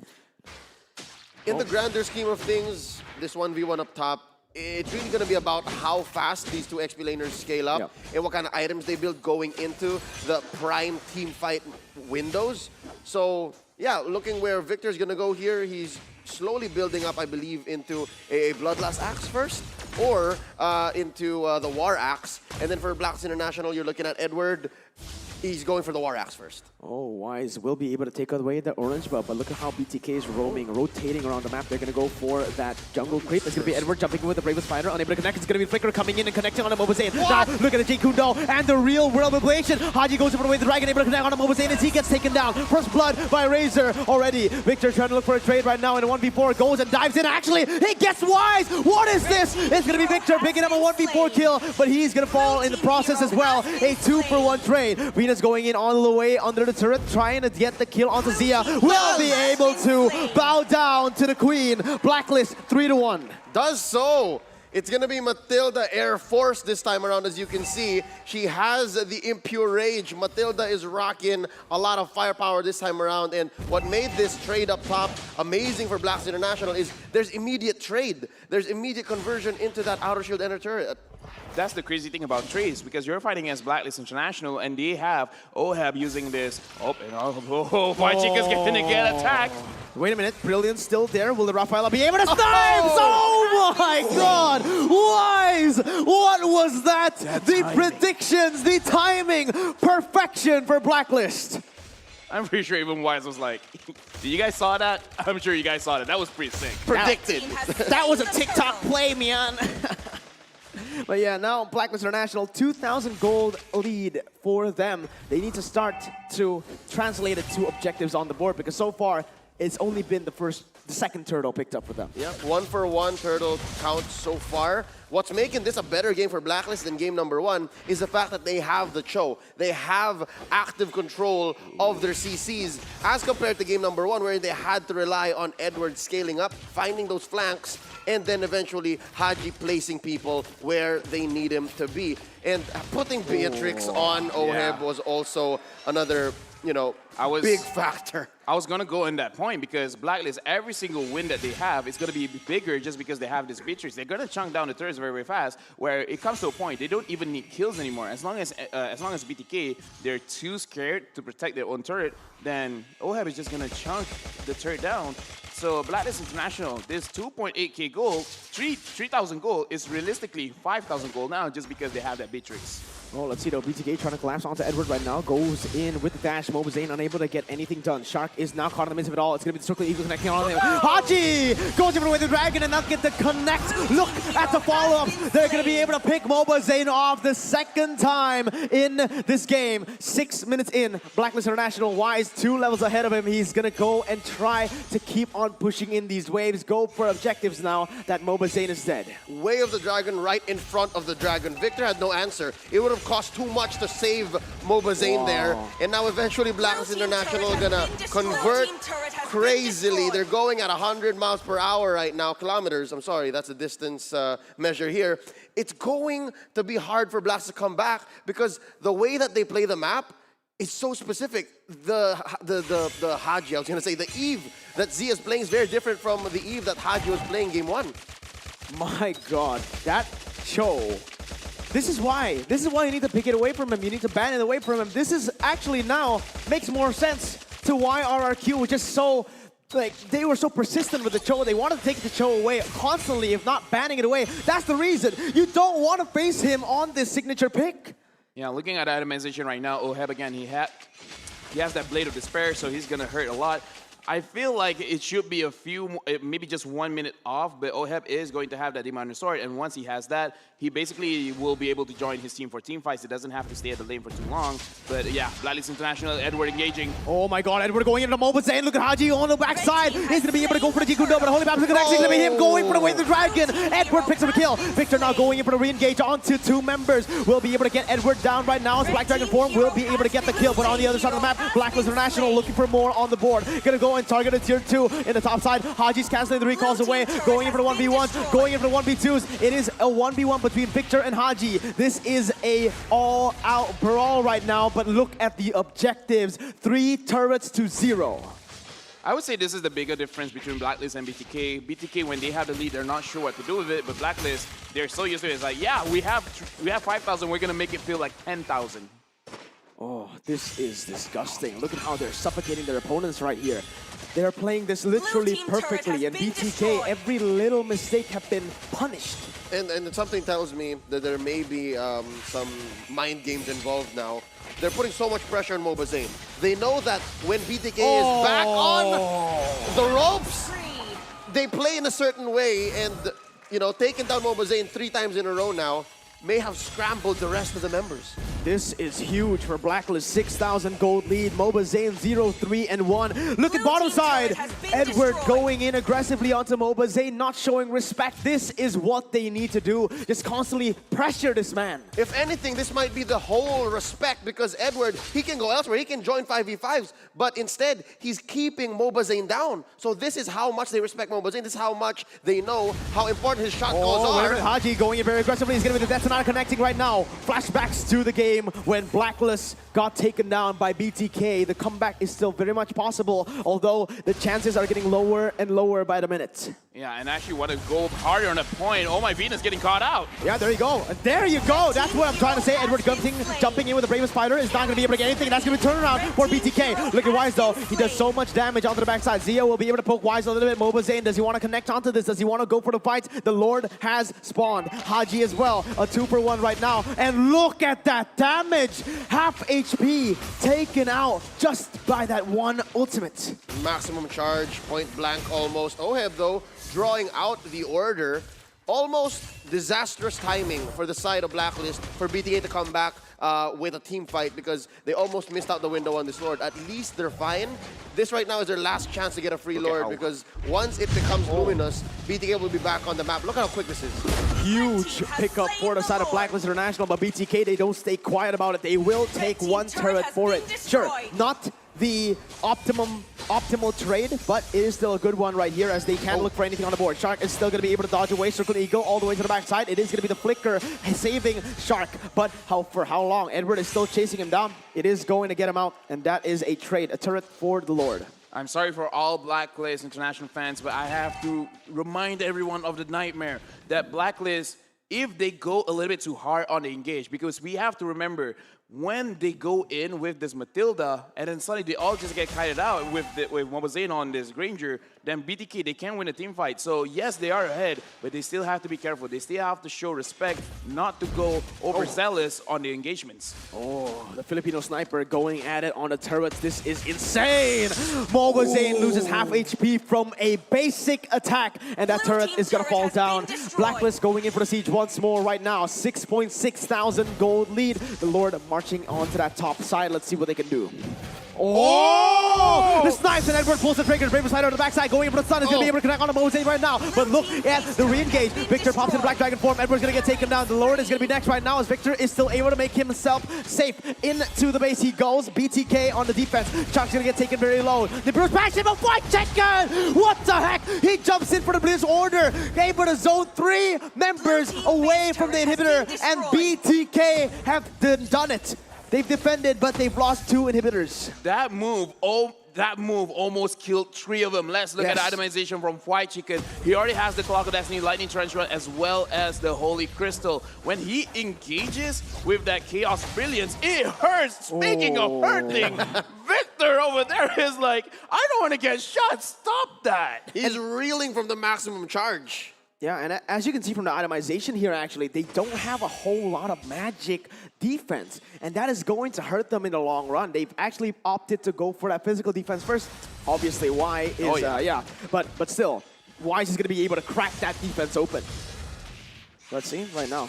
Edward jumping in with the Bravest Spider. Shark is still a bit of cut away. It's going to be Edward taken very low right now. All of the damage coming out from this side of Blacklist and BTK, but 4 ultimates to only 2. That is the thing you need to look at. Slowly, that's what Blacklist International has learned in the past 2 team fights, wherein they were somewhat punished. They lost a lot in efforts to take down these inhibitors, but right now, that kind of pattern, that kind of movement from BTK that, oh, look, we can catch 1, we can catch 2, let's go all in. All the greens go away, all the dots. They still need to respect White Chicken, though. He can still pull off a Ruby DD. Conceal coming in. Oh, look at that. Oheb going in for the snipe. Haji is right there. The Conceal is there. MOBA Zayn gets taken out to half HP as Blacklist International look for the siege once more. Oheb just being Oheb, going for the snipes. The Filipino sniper chunking at the base. 1 more shot is all he needs, but he is going to go back. He's going to wait for the mini waves as they control that purple side.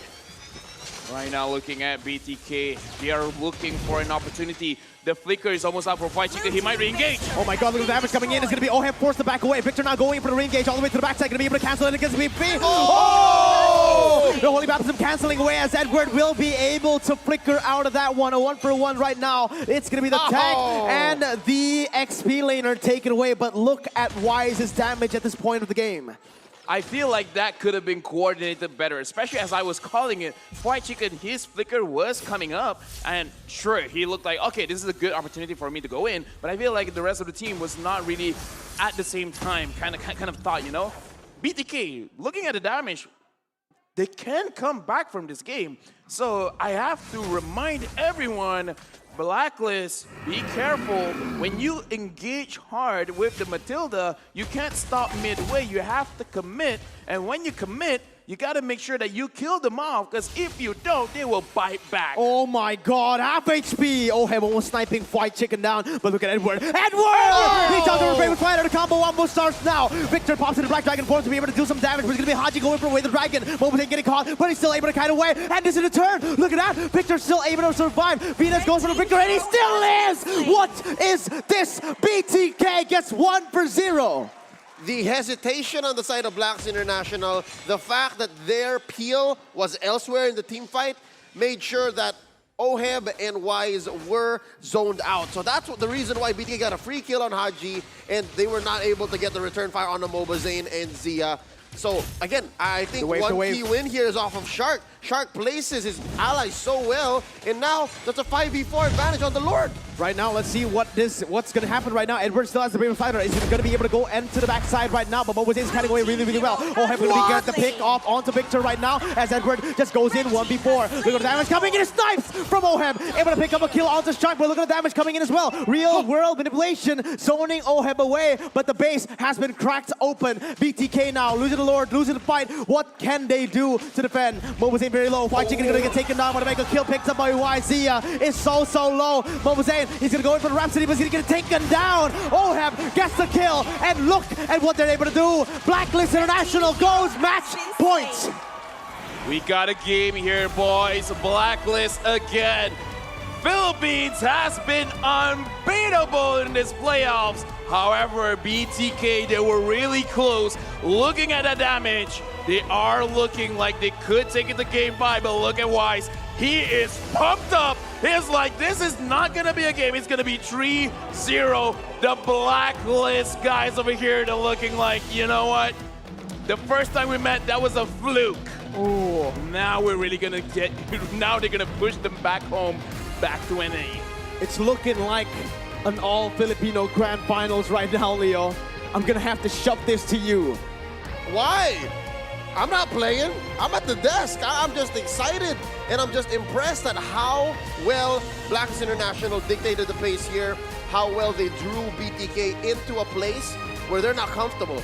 Again, looking at Mobazane, after they took off the headphones, after they called game, it's looking like Mobazane was not comfortable on his Granger. He didn't feel like he was in his skin.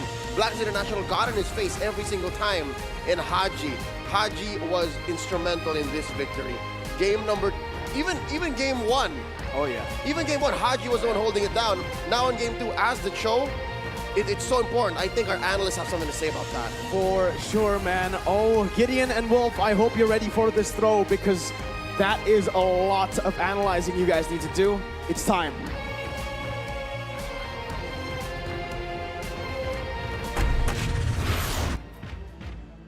Well, you're right about the analyzing part, because this game really came down to the wire here. What most people are not going to understand is the fact that Blacklist, in a lot of these fights, despite a almost 6K goal lead, were on the cusp of losing a team fight, which would have turned this entire game on their heads. Oh, man, you see that BTK really played this well in the mid stages of the game when they were still down. And I think that you have to give it to White Chicken as well as Victor on the composure within the match. And Mobazane, as much as they has been pressured for way too much in the early stages, in the latter portions of the game, you saw him just really be on point. I think that they prioritize this Granger because Mobazane just really likes it a lot. It's not only just that. I mean, overall, Blacklist is just blocking shot after shot after shot, so he can't maximize his damage, but the rest of his teammates are really stepping up to kind of fill that gap. But unfortunately, it just was not enough. This time, Wise, especially from Blacklist, oh my goodness. He's like, no, don't give me the utility junglers anymore.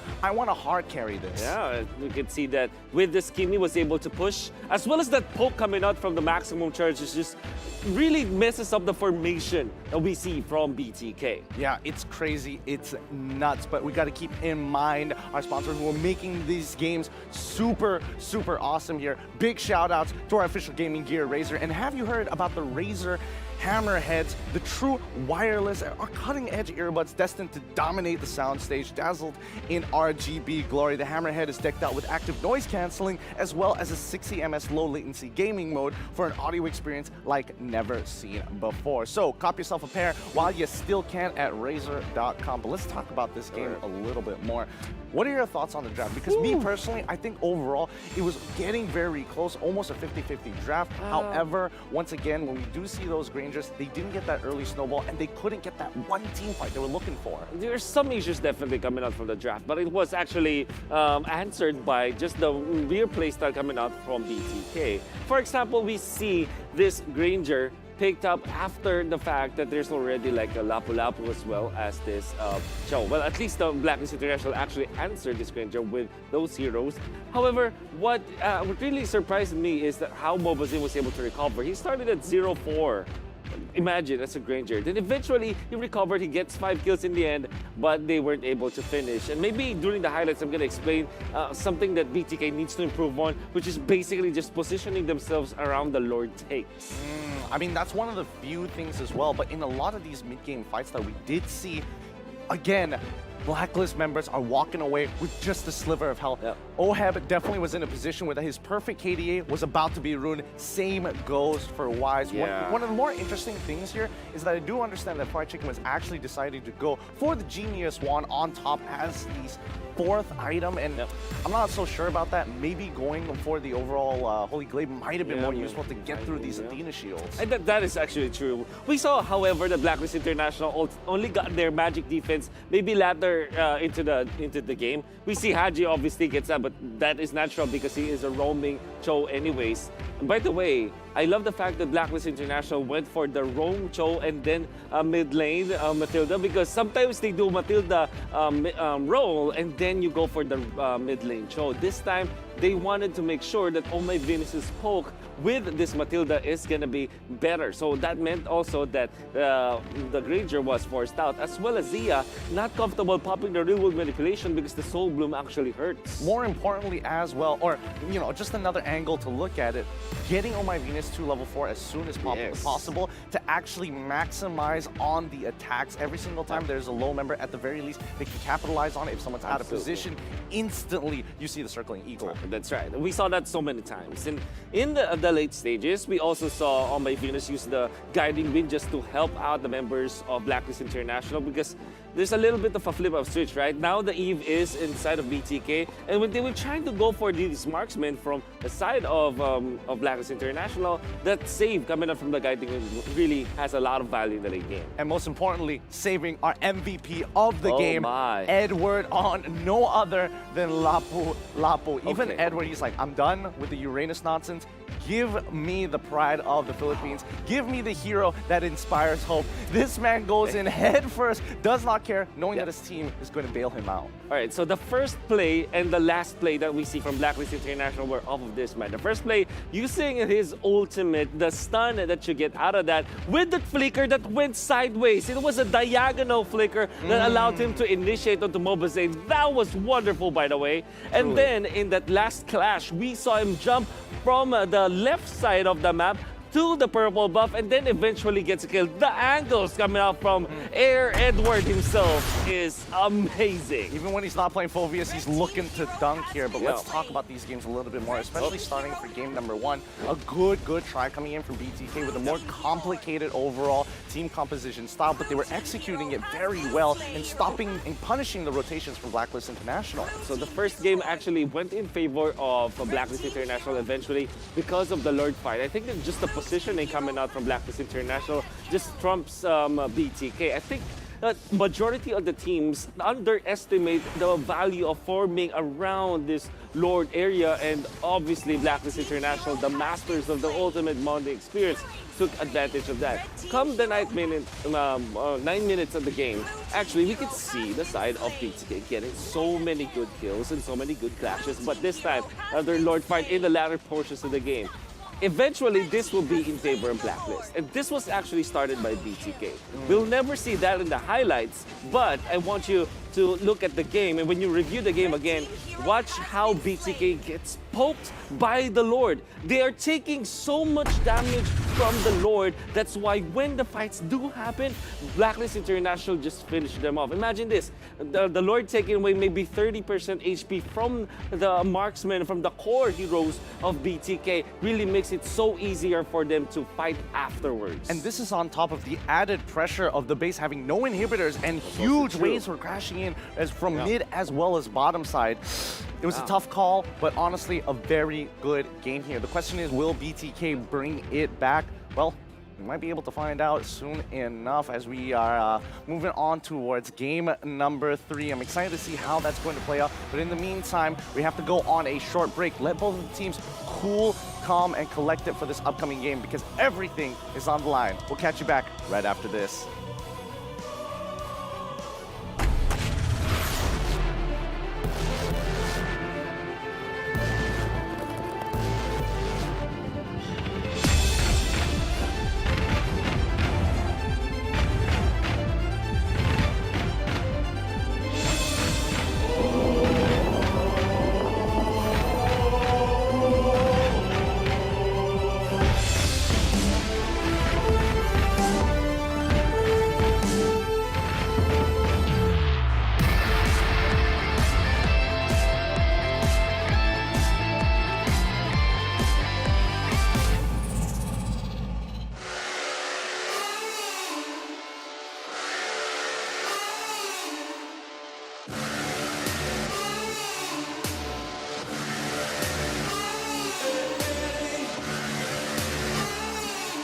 I'm burning up now, taking higher levels. I'm in a bad spot, trouble to my knees. I need a taste, sipping on heaven. You got me waiting, waiting for you.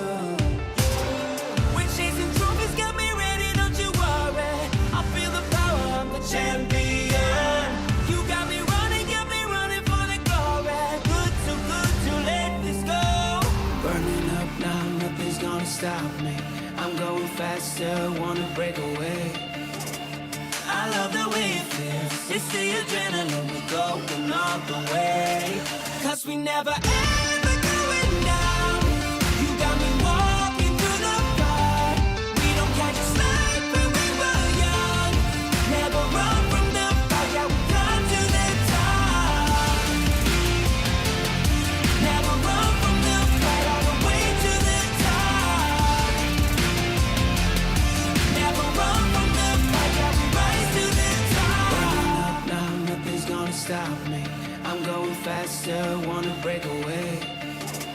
I love the way it feels. It's the adrenaline, we're going all the way. Cause we never ever going down. You got me walking through the fire. We don't catch a slide when we were young. Never run from the fight, yeah, we come to the top. Never run from the fight, all the way to the top. Never run from the fight, yeah, we rise to the top. Burning up now, nothing's gonna stop me. Oh baby, please, oh yeah.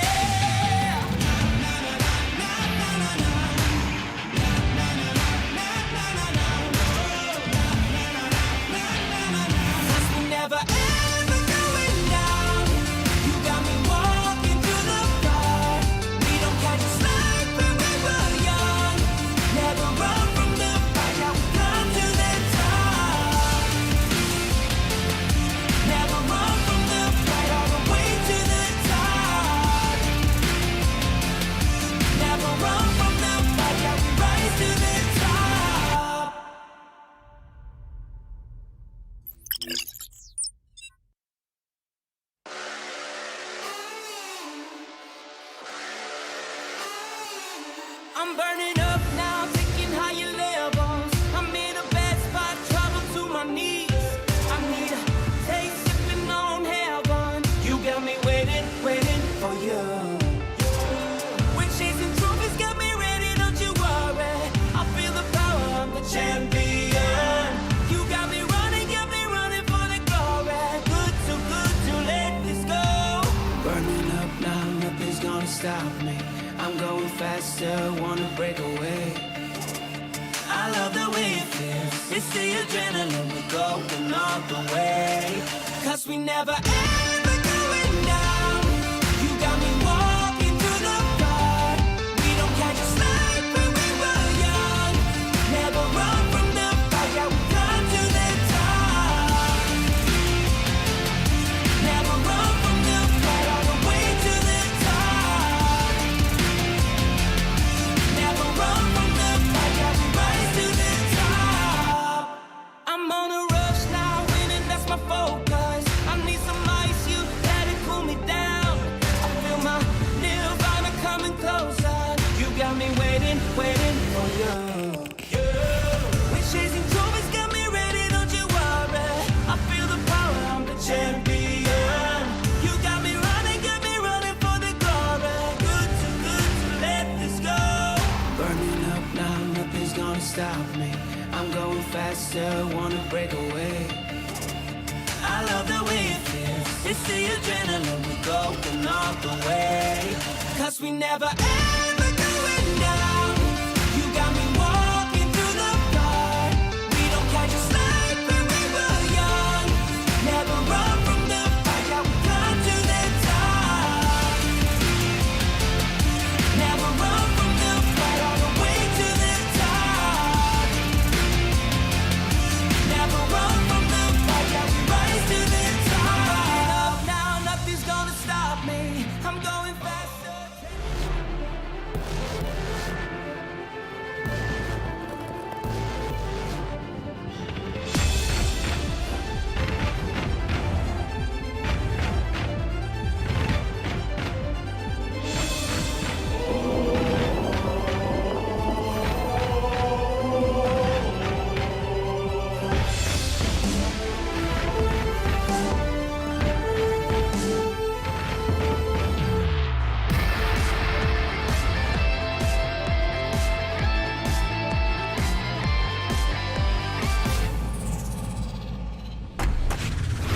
Match point for the MPL PH champions here. Welcome back, ladies and gentlemen, for Game 3. This is going to be a huge question that BTK needs to answer. They were able to beat Blacklist once in the upper brackets, 3-2, and right now it is not looking good. Welcome back to the caster desk with Mirko, Leo, and Lafel here.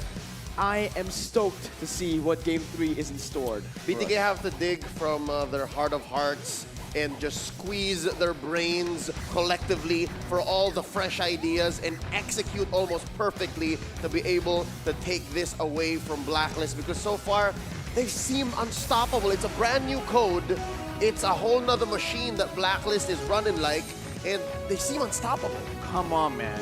Are you ready, Mirko? Of course I'm ready. Are you ready? Like, this is the moment we're gonna see BTK stepping up. Because come on, this is going to be the comeback, all right? BTK, they look strong with every game that they played. So this is gonna be the comeback, okay? Mirko, you ready for the comeback, right?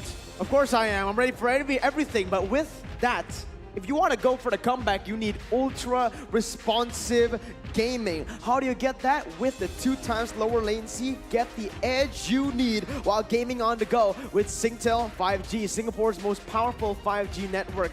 And on that note, we have to see BTK respond to these fights faster. We need to see BTK respond to these plays faster, because the objective game, macro game, has been controlled by Blacklist. They have to be more connected than ever. Again, they are online friends. Yes, they've known each other for years, but for the first time here, they met. Now, we're gonna test that bond, because compared to Blacklist, some of these players have been together since 2018, 2019. So, what is BTK to do against that? Again, they have to dig from their heart of hearts and bring out something that they never have before. It is a bad situation because, again, we all know the power of friendship trumps all. But again, from the side of Blacklist, they're friends as well. So friends and friends, the power of Nakama is neutralized. So this is just a situation where we have to look whether the NA hype is real. Because look, come on. They've lost 5 games in a row.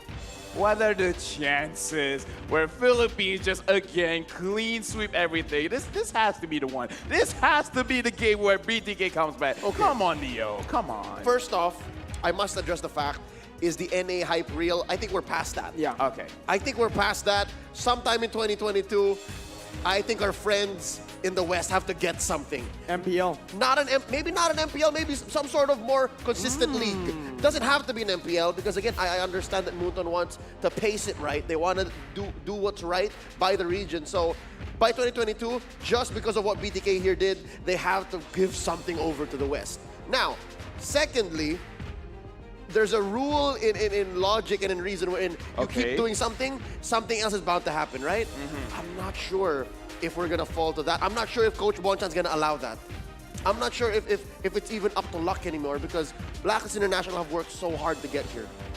You can see that the Granger pick once again was, I believe, a huge weak link in that forced out, I composition. think. Forced out. Like, I also feel like maybe Moba's in that kind of situation. Let's be fair. Let's be fair. Maybe they really did want the Granger.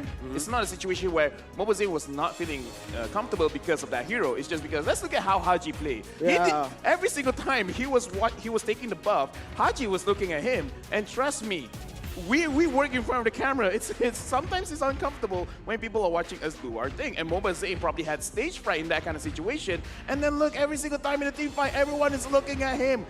A lot of attention is being put on this guy.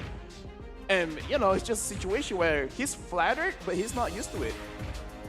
That's the thing. Again, you know, Moba Zane has been the target. Like you said, Leo, the utmost respect from Blacklist International. Haji always just being in Moba Zane's face. Edward always just trying to force Moba Zane away from his team. You know, Venus as well. Oh, my Venus as well. Every single member, and that's the thing that we mentioned even in the keys to victory, shutting down Moba Zane. Moba Zane, even though yes, all the members stand out as individually they stand out, but Moba Zane is what keeps this team intact. He is the most vocal member. He is the pillar. He's the brains of this team. Yep, Moba Zane is paramount to BTK's success. So now, I must bring up the possibility that maybe in this very swift 2-game series, now close to a 3-game sweep, maybe Blacklist International, they have it in their to-do list, in their grocery list of win conditions. Maybe they have it there. Break Moba Zane. And honestly, I feel like the way that they've been playing, they've been targeting Moba Zane as well as Fried Chicken. And we have to agree that both those players are standout players. They're going to be the ones that's going to deal all the damage. Victor is a good player, but the way that he plays is more of frontline. He's the tanky hero. He's the one that's going to take the shot. He will wait for his team to initiate. And right now we got into the pick and bans. Potentially the last game of the day of Blacklist going up against BTK. Will this be the game where BTK comes back, or will Blacklist solidify their revenge? This is going to be a huge question. Blacklist picks up the Eve. This is not good. Remember, Haji is still at 100% win rate. But look at that. Cho and Beatrix picked up by BTK as well. This is a very similar pattern to game number 1, just switch sides. So something is bound to change. But what that change is, Hedge is on BTK. The ball is in their court. Pressure is on their shoulders. And I can only imagine how heavy their hearts are right now. They don't want to let their fans down. Honestly, there's fans of theirs here spread out throughout Suntec, and I'm sure they as well are sending their positive energies over to the boys of NA. All right, well, let's see Blacklist International now with the pickups. It's going to be the Paquito and the Matilda. 3 games in a row now for the Matilda. But look, Shark picks up his signature hero. 80% win rate, if I'm not mistaken. Look at the speed that BTK is putting in, right? They know the heroes that they want. Because right now, they're super focused. They're like, let's not think about this. Let's not overcomplicate it. We write down the heroes that we want, and we just solidify. We don't think, we just go. White Chicken on this Beatrix is strong. Victor picking up this Cho. We've seen him play. It's pretty good. But more importantly, Your team it is a is denial banning. coming in from Haji. And finally, the respect onto Wise's Kimmy. Kimmy has been banned out. From the side of Blacklist, they can target Mobazane again. Here we're slowly seeing how BTK will do new things, but they will always revert to their old habits. They're very reactive. So far, that Kimmy has been quite the thorn on their sides, and now they ban it. What does this open up for Blacklist? Again, these bans are so specific. These bans, there's literally just 2 for you. So now they chose to take out the Kimmy. What does this open up for Wise? Also, a quick note. Confirming the team stats. is banning. Lolita on Shark sitting at 83%. Still Your team huge. is banning. Ooh, we indeed, but the high lows will be banned away now. It is going to be the Barrett still up and open for Blacklist International in the jungle if they still want to go for that. Blacklist International now with the ban. Selena coming in and the Granger in that spot. BTK. Roger is open. Yeah, basically Blacklist International are just trying to They're say, baiting out. take the Roger. We dare you. We have the Paquito. We have the Yeep. We have the Matilda. Go. Try your best here. But BTK, will they fall into this bait? Oh, this is also another situation where it's a lot of dimensions because if BTK, they do pick up that Roger, we're going to look at one of our casters being a all the time. I agree. Who is that? I wonder. I wonder who does the her. But do note, BTK for the first time in a while actually gets the Lilia. So that is a reliable source of burst and as well a way for Zia to bait out ult so that Shark is all the more efficient. I'm feeling good here for BTK, honestly, but we'll see if it is going to be indeed the Roger, much to my chagrin.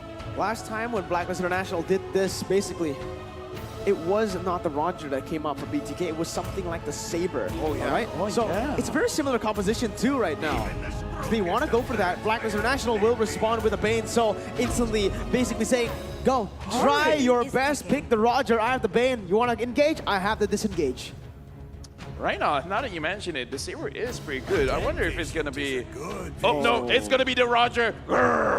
It is time for the coming in from BTK in this composition. Who do you have it for? I feel like Blacklist have a strong composition to just deny that engage, deny that dive. I'm with you, Daddy Mirko. I'm liking their draft. Leo. Acknowledge him, acknowledge him. Yes, acknowledge me, please. Boom bang bada bing. Vocally. Say his name. LaFell, boom bang bada bing. Oh, wow. All right. It's like that. It's like that. Well, I appreciate that Blacklist here is playing to their strengths and they're going deep into their hero pool, acknowledging the fact that Harith on Oheb is a beast, but BTK, they also are pretty solid when it comes to damage coverage, engages, and if they play the way they did game 1, and they have that same constitution, that same level of mental fortitude and dedication to a playstyle, they might just steal one here. They might just steal one here. It's time to take it to game 3. Will it be a clean sweep or the comeback from the side of BTK? The Filipinos have been undefeated 2 days in a row. Can be if they solidify this with the game right now. Let's see what we have in store for us. Victor already cutting the waves against Oheb in that top side. Oheb going in to zone Victor away, maybe even taking him down here. Nope. Okay, Victor gets that level 2. Goes. Look at the difference, Mirko, right now. Who is at the goal? Who is at the EXP? Right now, Edward is playing at the goal, going up against his Breachers head. Yeah, let's see. Blacklist International going in for that little Wanderer. It is actually going to be picked up by the side of BTK. Not by Mobazane, I feel like. It was by Zia. Yeah, it was by Zia. Yep, so again, you have the comfort on the side of BTK. They have the tools that they need. They have what they want for early, mid to late, and they want to see Mobazane scale. But seeing as to how well Blacklist International is playing this mid lane, they're forcing rotations up the top, might not just happen. We have to see what First Turtle brings. No, I do have to ask, Mirko, you know Harith quite a bit. Yep. So explain to me this matchup. He's going up against Victor, going up against this Cho. It's not an assassin emblem Cho, it's going to be the tank. How is he going to look at in this laning stage? Honestly, all he needs to do is just keep farming up until he gets that Zaman Force, right? Once he does, though, he needs to be very careful, time that ultimate perfectly, because again, BTK, they have a lot of on-demand stuns here and burst as well. Look at all these heroes. They can just stick to you like glue. Speaking of glue, right now, Bane that has nothing to do with Glue. Yeah. But he's been taking the farm off of Mobazane over here. But it looks like both of those junglers are at the same experience point, so it really shouldn't be that much of an issue. BTK, they have a better position at Turtle. Yep, they have priority here because of just how Blacks International wants to scale. Wise is going to be good at this take, but until Oheb is ready, that's the only time Blacklist will engage. You mentioned Glue, and on the other side of that coin, Glue and Esmeralda.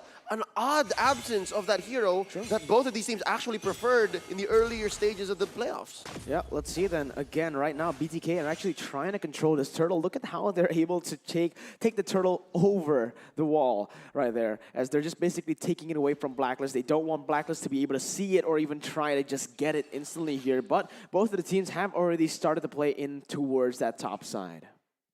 Right now, Oheb does have a level 4 Victor as well. He has his ultimate. I feel like Blacklist, they should almost give up this turtle because they have more priority over here. And you have to be careful of that Cho. The Cho can actually kick Haji out of position. Well, he has the purify, so he should be fine, actually. Yeah. But, you know, if he overcommits, then it becomes a problem. Yeah. A part of me says Haji will be playing the same role he did game number 1. He's going to try to buy the early game all throughout the mid until the spike. And then that's where Blacklist will start to ramp up. But the hero on Wise says otherwise. It's very different when you're a Bane. You can actually start to pop off very wait a soon. minute. Shark gets a very good stun onto Venus right now. And Mobazane is going to be able to capitalize right now. Numinum Blast coming in, but it's going to be the flicker from Venus to get away from that one. Very good, solid engage for BTK as they go to clear out the minion waves in the mid lane. Blacklist look towards the turtle. Yeah, looking at the animation, looks like Mobazane, he is going for that Windtalker, so he will have a faster power spike because the item is cheaper. However, BTK is kind of playing this low.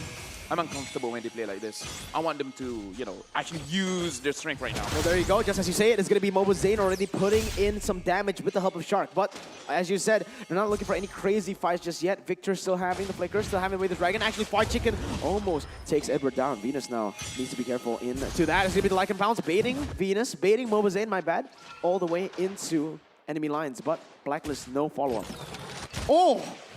That is huge. BTK now on the front foot. Shark goes in for a stun onto Wise. Not a lot of damage, not a lot of follow-up. It's just going to be the stun, and that's beautiful, beautiful setup for the first turtle. Passion made possible by the Singapore Tourism Board. I was about to say maybe BTK is now gun-shy. Maybe they have changed their playstyle too much from game 1 to 2. But it seems like it's happening for the better, at least in game 3 so far. 5 minutes in, it looks like they're winning the fights that they need to, and they're not jumping into potentially dangerous situations. In that fight, we also see Blacklist International not really putting a lot of resources trying to fight back for the turtle because look at their composition. They kind of don't care. Yep. They have this Harry, which will get very, very strong. Once he has this Calamity Reaper, once he has Feather Heaven, he's going to hurt. Bane, same thing. And Edward as well. We remember how he plays. The moment he is tanking up, Fried Chicken is going to deal not so much damage, and if he does, it's all going to be focused on Edward, and then the rest is just going to be free damage. Absolutely. BTK, oh my god, Mobazane collecting that Windtalker. That is a huge, huge item picked up. Fried Chicken also Blade of Despair. Look at the items just being... Oh! Haji almost gets solo killed out of nowhere. Zia is angry right now. The Queen coming in clutch with the shields via Guiding Winds, but look, huge collapse. Oh, 4 minute mid! Oh my god, the Mount Blasting. That's going to be Mobazane going inside with the Helm of Victor. Going to be able to pick out the kill right now. First blood has been taken away. Where the dragon going to be able to connect onto the Queen? Mobazane goes in and picks up a double. BTK are on the board. 1.4 thousand gold lead, but the turrets, the objectives, Blacklist picks up 2. Oh, looking at this from a macro scale, are 2 kills in a mid lane turret worth it for 2 outers? Right now, BTK, don't stop. Keep this momentum going. It looks like what they were waiting for is the Blade of Despair. And right now, Mobazane, he's not seeing Edward over there. Edward, you want to fight back? You have Haji there. Oh, it's going to be Edward going in for the flanks, flickering in front. Chicken is going to be targeted right now. As Mobazane goes for the kill onto Edward. Backside has been just torn apart. It is going to be Lycan Pounce ready here. It's going to be able to be used onto Edward, but he's going to be taken down. Now the stun connecting onto Venus, getting him low before he goes for another one. But look at Wise. He's angry. He's coming in with vengeance right now. Oh. Deadly Cash will be able to pick up Zia right now. He goes and takes him down. Another 2-for-1 for Blacklist International. They need to keep this up again. BTK, you guys have Right now, look at items, all right? Mobazane, he already completed his Wind Taco. Fried Chicken already has his Blade of Despair. Items are strong. Fried Chicken, he should focus on taking turns, but right now, he's waiting in the bush. And when it comes close, Haji, look at Haji! Oh my god, Fried Chicken almost just one-shot Haji right there. And that's going to be the real-world manipulation used. And Edward comes in and collapses. Shot goes in for the stun. A lot of damage has in place. Nibiru's Bastion. Mobazane in range for the Lycan Bounce. And there's going to be the re-engage coming in. Mobazane still able to get away. Circling Eagle all the way to the backside. And there you have it. It's going to be the engage and the disengage. The base as Oheb just wreaks havoc in the backside. But look at the re-engage coming from BTK. Victor going in. Wise going to be taken up. And that is an amazing fight right now. Edward goes in onto Zia. Both teams not going to be able to overcommit. They just stop. And 1-for-1 for Blacklist because they got the Lord. I mean the turtle. I would say in that situation, Blacklist still low-key won because look at the goal difference. It's only 1,000, and that's not a bad thing. Haji having 3 assists, he's going to ramp up very, very fast. Oheb 0-0-1. If he had a kill, that would have been so much worse for the side of BTK. But right now, BTK, they're taking more objectives. And now Zia having the Ice Queen 1, they can control more in the team fights. But hey, is the team fight going to come soon?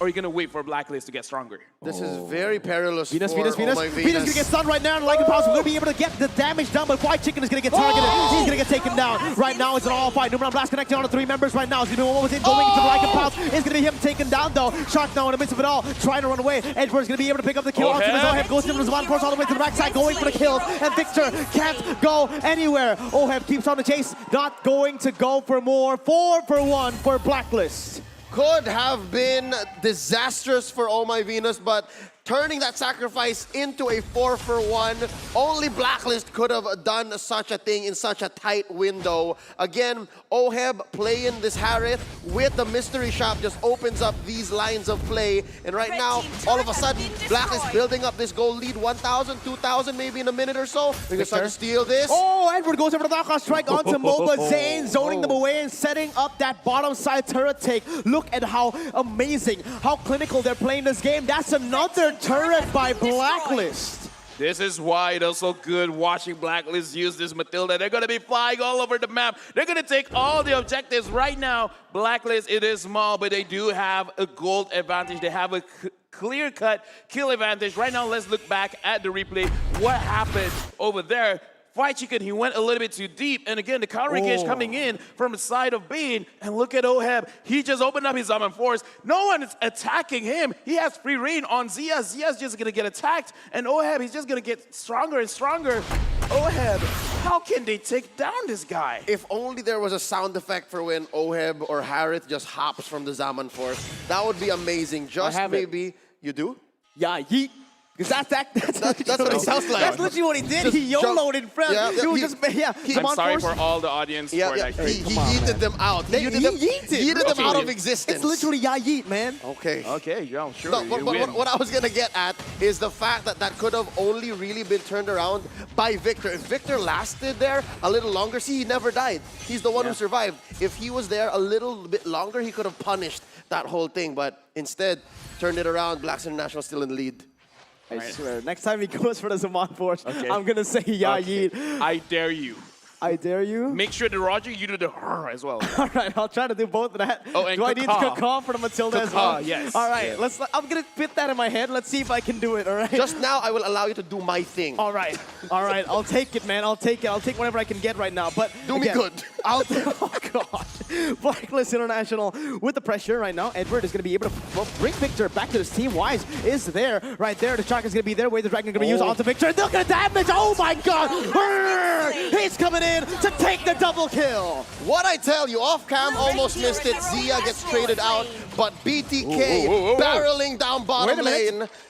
Okay, let's see. Real patient. Shark's going to be able to cancel it away right now. So the damage will be placed on the turret. Oheb going in. No Zaman Force just as he had. Oh my Venus goes in with a circling eagle. And a minute that's some damage. That's going to be Mobazane going to the backside. Lycan Bounce is ready. He's going to go into Oheb. Yeah, yeet. He goes in back and forth and he outplays Blacklist. What the heck? Oheb is insane. The perfect amount of yeets coming out of the white-haired boy from the Prince. down bottom. Real quick, gotta say, the reason why bottom lane opened up was because Victor, the Vindicator, opened up that line of play for Mobazane, and he fed those bodies over to the Roger, who honestly is right now insane, sitting at 6-1-1. And I want to talk about Shark. No wonder he has over 80% win rate on this Lolita. He's been stopping Haji doing what he wants to do, setting up a lot of plays, and not to mention opening up the shield, making sure that the friends from behind will stay safe.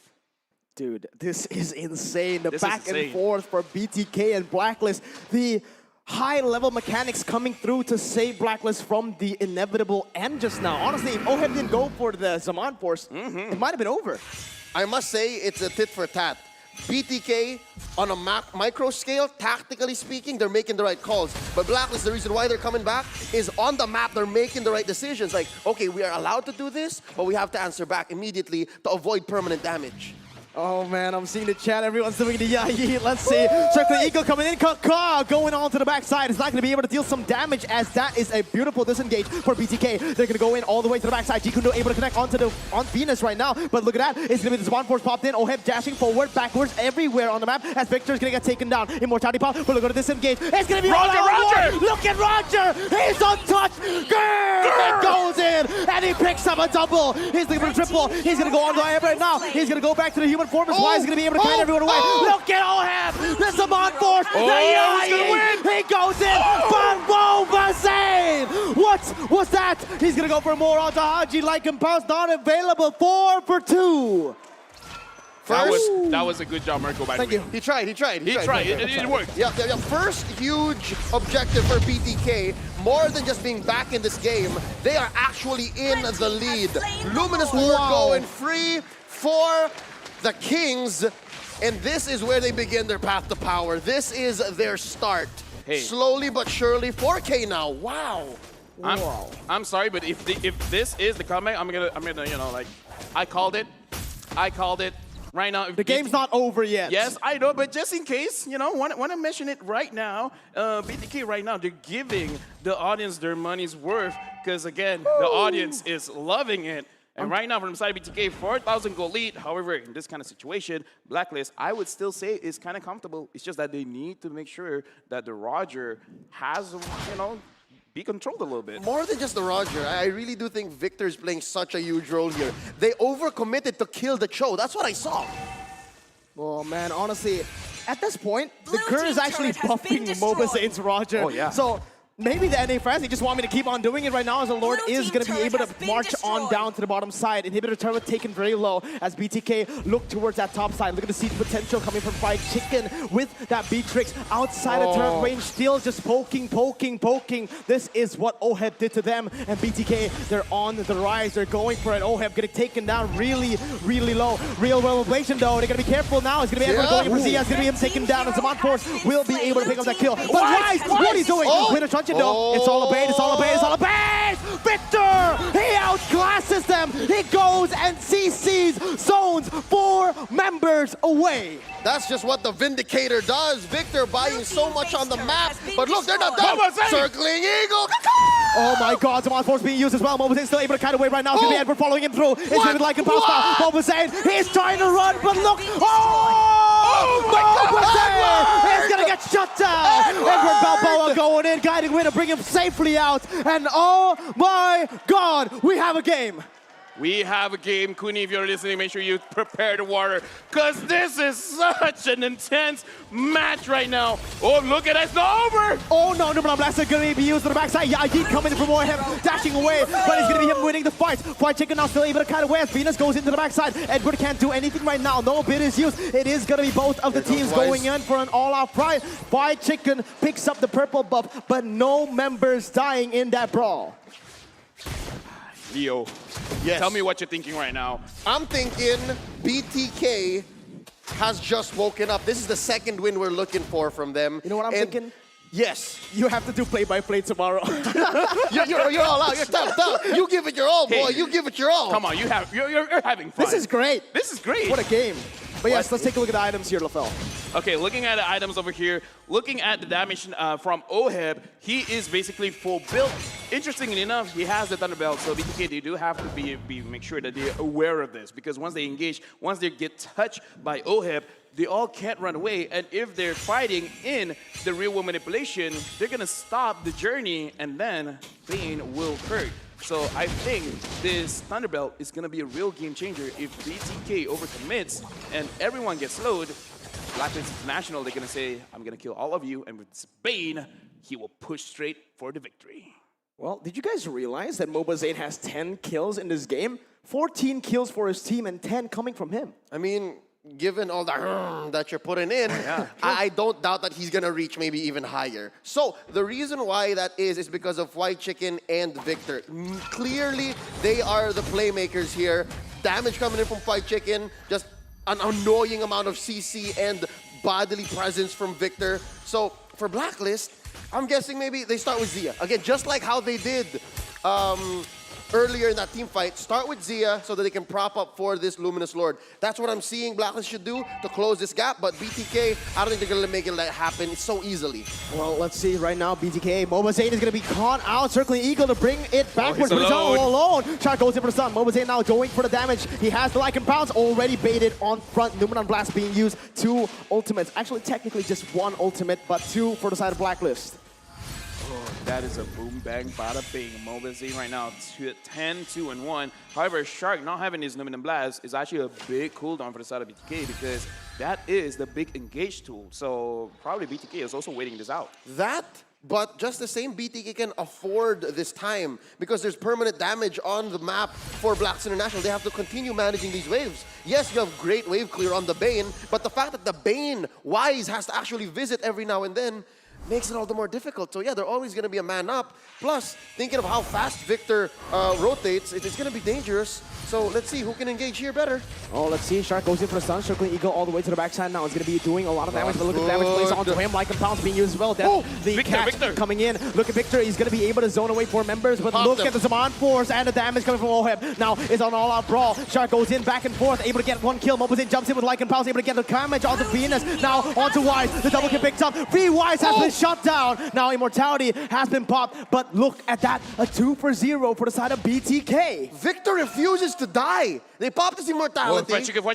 He's alive. Oh, wait a minute. Yes, be careful. Zaman Force has been popped. Real world inflation as well has been used. So 2 big ultimates were already. And BLACKLIST, they need to back. Look at the immaculate decision coming in from White Chicken. That was insane. That was crazy. BLACKLIST International, they're doing work in the team fight, but from side of BTK, mobazane, he's being very, very patient. He's waiting for a lot. And then once everything's over, he's going in with a Lycan Pounce. BLACKLIST International, they're in trouble. BTK in the driver's seat. Nothing fancy about it. That was a macro play enabled by just literally cutting-edge micro decisions. And they were literally outplayed almost at every single turn. BTK are putting BLACKLIST International on their behinds up against the ropes, and now for the second time, BLACKLIST has to defend against a Luminous Lord. Remember, BTK, they need to end it, all right? Sure, they've been doing it very, very well so far, but closing out a game against BLACKLIST so far in the last 2 days, no team has been able to do it. Just the same, yeah, BTK can be asking BLACKLIST the same question I asked Victor earlier. Why won't you die? Why won't you go down? Dying's bad. I don't know what to tell you, man. Well, all right. In most cultures, yes. Yeah. All right, Shark going in onto Venus right now. BTK going for the 3-way push at this moment. Edward going in, trying to zone away the minions right now. The deadly catch will be used onto the mid lane. Zia popping into Black Shoes. It's going to be a lot of war. Numinum Blast connecting on the 2 members. Oh, he's going to get taken down. Wait, Dragon connecting on the Venus. And that's going to be BTK. No! What the heck? BTK! USA! What is I called that? it. 3-1 is a possibility. A 3-0 isn't anymore. BTK have cracked the Filipino win streak. Well, that denies the Filipino stampede of M3. It's not gonna happen, not gonna go clean, straight 9-0, but that does make things all the more interesting. BTK played their hearts out, the best possibly we've ever seen them this whole tournament, and they earned this win. They earned this tempo break against BLACKLIST International. Oh, yeah. I called it. BTK was going to win this one. And like I called the game, I feel like we will need water because this level of intensity will continue. Blacklist International, they're still in the lead. But right now, Coach Bon Chan has to look at the game and be like, what was the problem? Victor is a problem. Lolita was a problem. The Beatrix was a problem. Well, all right, man. Honestly, we need a breather. So, analysts, take it away. I don't know what to say.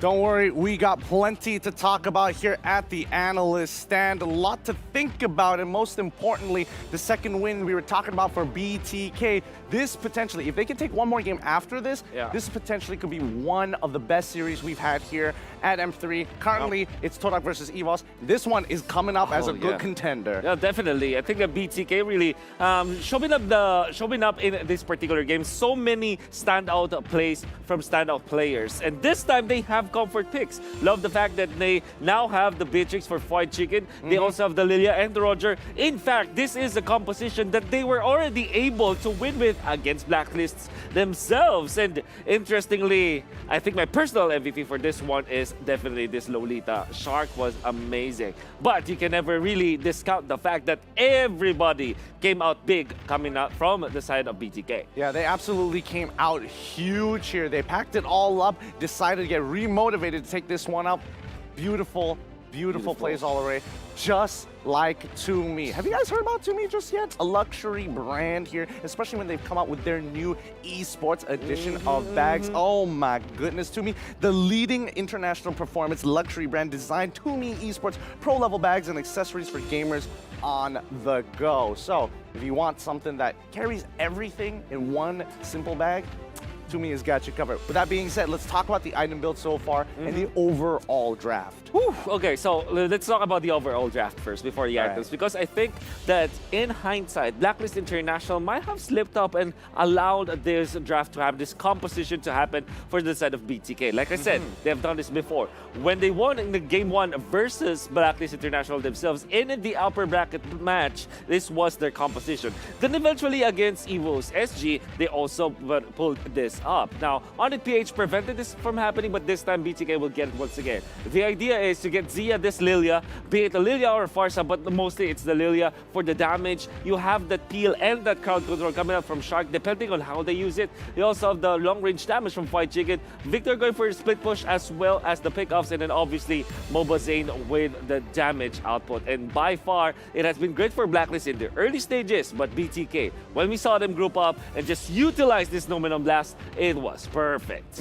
It really was, and I think overall, you can tell by Oheb's overall build, he's going for just hard greed, waiting for the right time to punish BTK once they've expanded a good majority of their spells. And the problem is that Oheb can't necessarily go in with the Zaman Force when you have a Numenon Blast just charging up, knowing that when it's charging up, he most likely has the flicker to get that big reposition and hit multiple targets. So the idea from Blacklist International was to actually get this Eve over the Beatrix, which is a great idea. However, the Lolita prioritized by BTK as well as this Joe allowed for the side of BTK to have answers to this Eve. And so far, so good coming out from the side of BTK, as now Moba Zane, he popped off. This is what we're looking for. And this time it's the Roger. I love the fact that he's using the Lycan Pounce just to dodge some of the spells of Blacklist International. That 1v1 with Ohib that we saw was actually one for the books. I mean, Moba Zane just utilized the iframes coming up from the Lycan Pounce to kind of outplay Ohib, and Ohib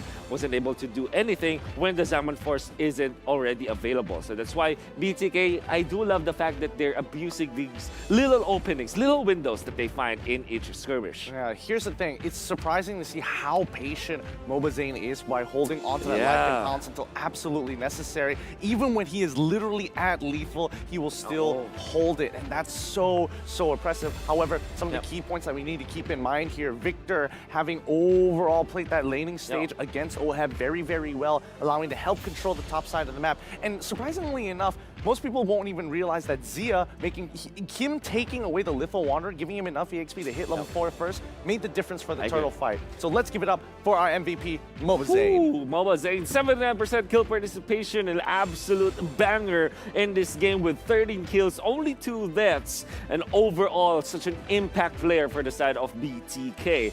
I want to say there was something that I find very impressive about Mobazane and his Roger.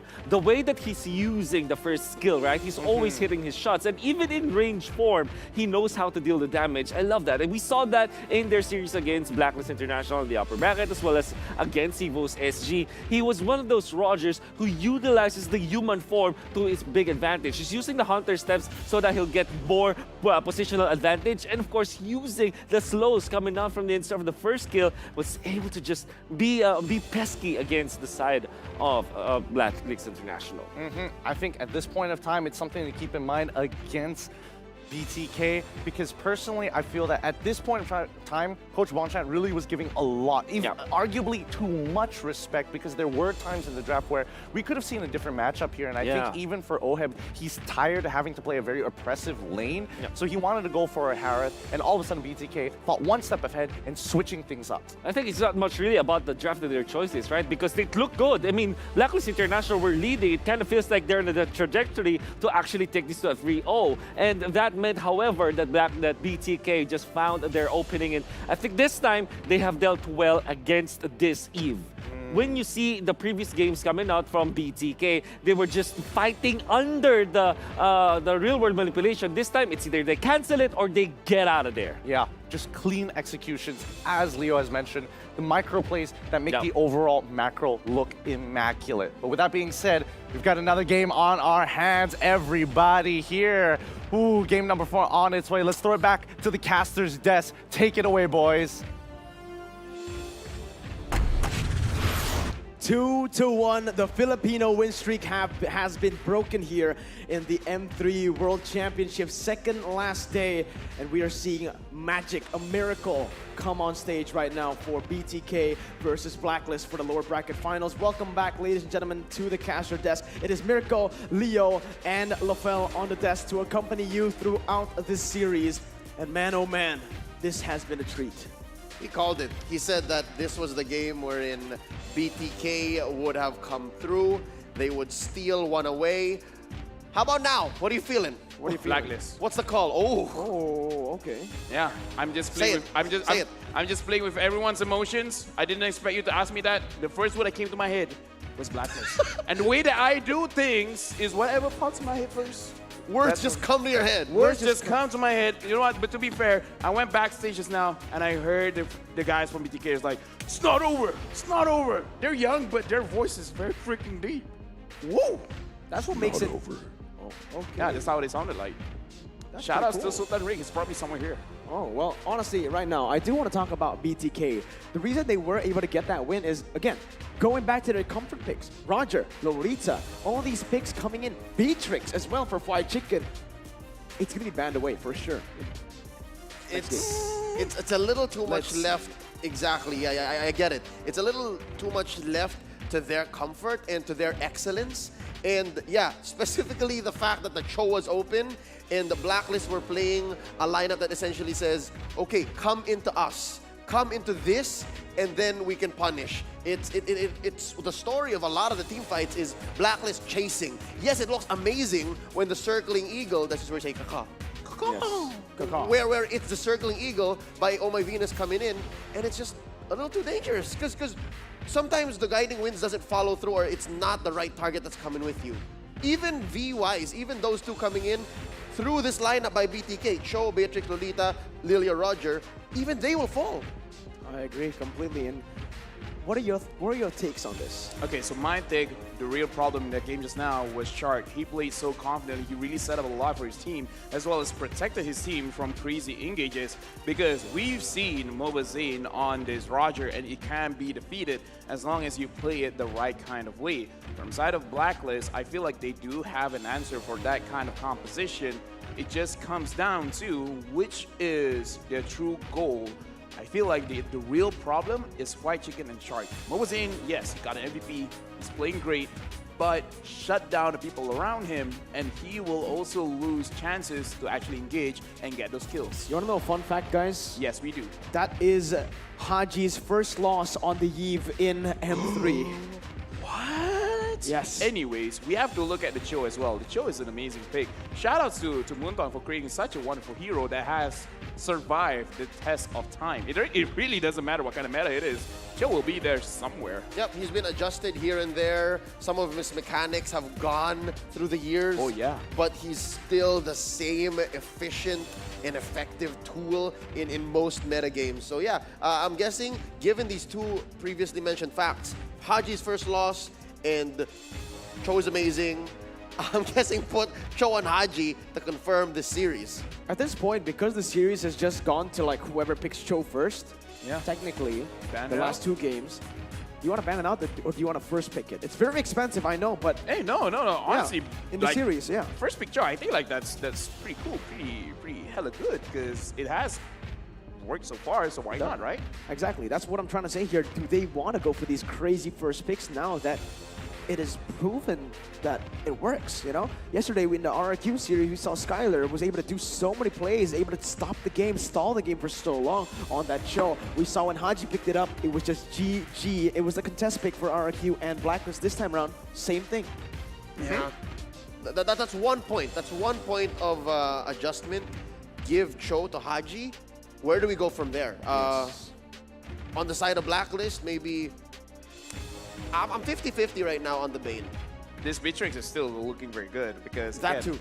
like the tower siege alone is way too impressive. I mean, she does a lot of damage, and in the lane, she is very good because look at our analysts. Even they were talking about this, like, Oheb, try to give him a winning lane because so far he has to play this kind of, you know, sustain, just be careful. But to be fair, with the heroes that Oheb kind of likes to use, it's fine. But yeah, give him the marksman because again, somehow when he uses anyone with a gun, he has extra range. Somehow. It feels like it. That's how well he plays. Now going into the draft, Blacklist, as I expected, are going into the red side. They have that strength of picking 2 up on the swing back, but BTK, they nip it right at the bud. They ban the Cho. I love that. I love that. Cho ban coming in from BTK, the adaptations, and also first picking that Beatrix for Fried Chicken. All right, Oheb has had the better games on the Beatrix, more dominant, but when you have this Beatrix on Fried Chicken, he makes the play happen. He's the X factor of the team. Blacklist, though, Lolita going right now? for the same. Yves and Paquito. Lolita. Oh my god, this draft is going so fast. Lolita and Esmeralda, the comfort picks once again for BTK, and honestly, I really like how this is going for BTK. I mean, again, BTK, like, we can kind of call that draft already. They have the comfort picks. They've solidified. It's like, yes, our hero pool is not big, but let's not make that an issue. Let's just use this hero because, again, the Esmeralda is solid. Beatrix is broken. Muntan, pay attention. And Lolita, not really broken, but the way that Shark plays her is super good just because he's super confident and he can actually protect his team. This is a good pick. Aldo's coming in. Ooh. We- But honestly, Aldous hasn't had a very good run here in M3. Yep, very hot and cold, mostly cold, and just exactly what LaFell said. Honestly, these two teams are so much alike. The story of Blacklist at the beginning of their run throughout 2021 is the same way. Yes, we may have a small and very predictable hero pool, but we're winning. So what? That seems to be the direction that these two are going, and they're both so confident in that, and we love them for that. Yes. Like they know who they are, they know what their strengths are, they play to them, and that's earned them the success that they have right now on the world stage. It's going to be insane right now, but Blacklist International, they have the chance to ban away the Roger, all right? That is going to be a huge ban if they do get it out of the way, forcing BTK, most likely Mobazane, to play that Granger one more time. But after suffering 2 losses in a row, do they really want to opt for that Granger if the Roger's banned? Here's the thing, Aldous I feel like can play against them. However, I want this to be a jungle Aldous because I feel like it will skill much easier and he can actually put a lot of pressure on the map. if he is going to the gold lane, actually any of the Your lane, I feel like team he's going to is get bullied out by banning. this Esmeralda as well as the Beatrix. So from the side of BTK, they should understand that this is probably going to be a jungle Aldous and the Rafaela getting banned out. Fair. Right now, BLACKLIST International with the response. Do they want to pick up a gold laner first, or perhaps the roamer for the side of Venus? Matilda has been banned away. Rafaela as well. Estes as well. Not that many left Florian on the is board. available. Yes, I was about to say Florian is the only healer left in this composition. But if it isn't the healer, what do they want to play? Do they want to just opt to go for Venus on Your this? team is picking. Wait a minute. That's going to be Haji, right? Playing Yes. the Grok. Venus on the Eve. Yeah. Yes, that's the thing. Is again, they have this whole dynamic of who's going to be playing support, who's going to be playing roam, and most likely, yes, it's going to be oh my Let's Eveness, go. oh my Eveness. But they answer back with the lethal Saber and Beatrix combo. It's here. They set it up. Who's going to be playing the Lunox? Is it going to be Zia in the mid lane or White Chicken in the goal? You said it right. Exactly that. I believe that that's how it's got to be. So this opens up a very good, but I don't know situation because mid Lunox has always been a little eh. Yeah, because, you know, like roaming is not going to be quick. You want to farm first, and you have to manage your mana as well. I feel like it's better actually putting the Lunox in the side lane. Yes. So, yeah. But we know that White Chicken has a solid Lunox. Yes. But does Zia have the Beatrix? Well, Zia surprises with the Selena. Who says she won't surprise us with this Beatrix? You're Okay. right. Fair point. Fair point. Fair Two point. questions. We'll see the answer to that. And yes, it is going to be Zia on the Lunox. No trades right now. Oh, this I want it is to be right. This is going to Slow your roll. You were right last game. true. Oh, this is not looking good, but right now, guys, let's get hyped because, again, going into this game, if BTK wins, we're going all the way, boys. We're going to 5 games. All right, man. Honestly, I want a round of applause, ladies and gentlemen, for the draft as we are going to enter game 4. Oh my goodness. Oh, sorry. You guys are finishing each other's sandwiches. Yo, Well, yes. It is time right now, ladies and gentlemen, to get into these 2 drafts. Quick predictions. Who do you have it for? Just quick one. I gotta say, BLACKLIST. I'm liking this lineup. It looks like they were cornered, but this lineup plays very, very specifically. All right, but ladies and gentlemen, game 4 right now. Let's dive into the land of Dawn. BTK going up against BLACKLIST. Will they close out the series, or will BTK force the 5th game in the series and force the boom bang bada bing to happen? Your quick fire, just go. Predictions. My quick fire right now, because I don't want to be the same with Leo, I'm going to go with BTK. Both of these teams have very good win conditions. Let's go. Mobazane on the Saber. Make sure to get the early first blood. Not gonna lie, I'm gonna have to break the tie right now by saying BTK, but Y is already going in. It's gonna be Mobazane picking it up though. Beautiful retribution to steal it away from BLACKLIST, but that gives Wise an additional stack in his passive. Here's the reason why I say BLACKLIST, all right? Early on now we're seeing the interaction between these 2 lineups. BTK has a solid amount of scaling to do. They want that Esmeralda to get her items. They want that Lunox in mid as well to do the same. And Mobazane's gonna try to look for these pickoffs. BLACKLIST International, it's very clear to them. We just won't. We'll just wait until Aldous, until Wise is ready to go ahead and sign these contracts and, you know, send people off to the afterlife. That's exactly what BLACKLIST is gonna do. And it's up to BTK to speed that up. It's on them. Yeah. Signing contracts is very, very scary. And right now, Wise will put the fear of business on the side of BTK. But right now, Mobazane, he is level 4, and he is at that Brody lane. Haji should be fine. Yeah, But right now, Oh My Venus has to take care of himself as well.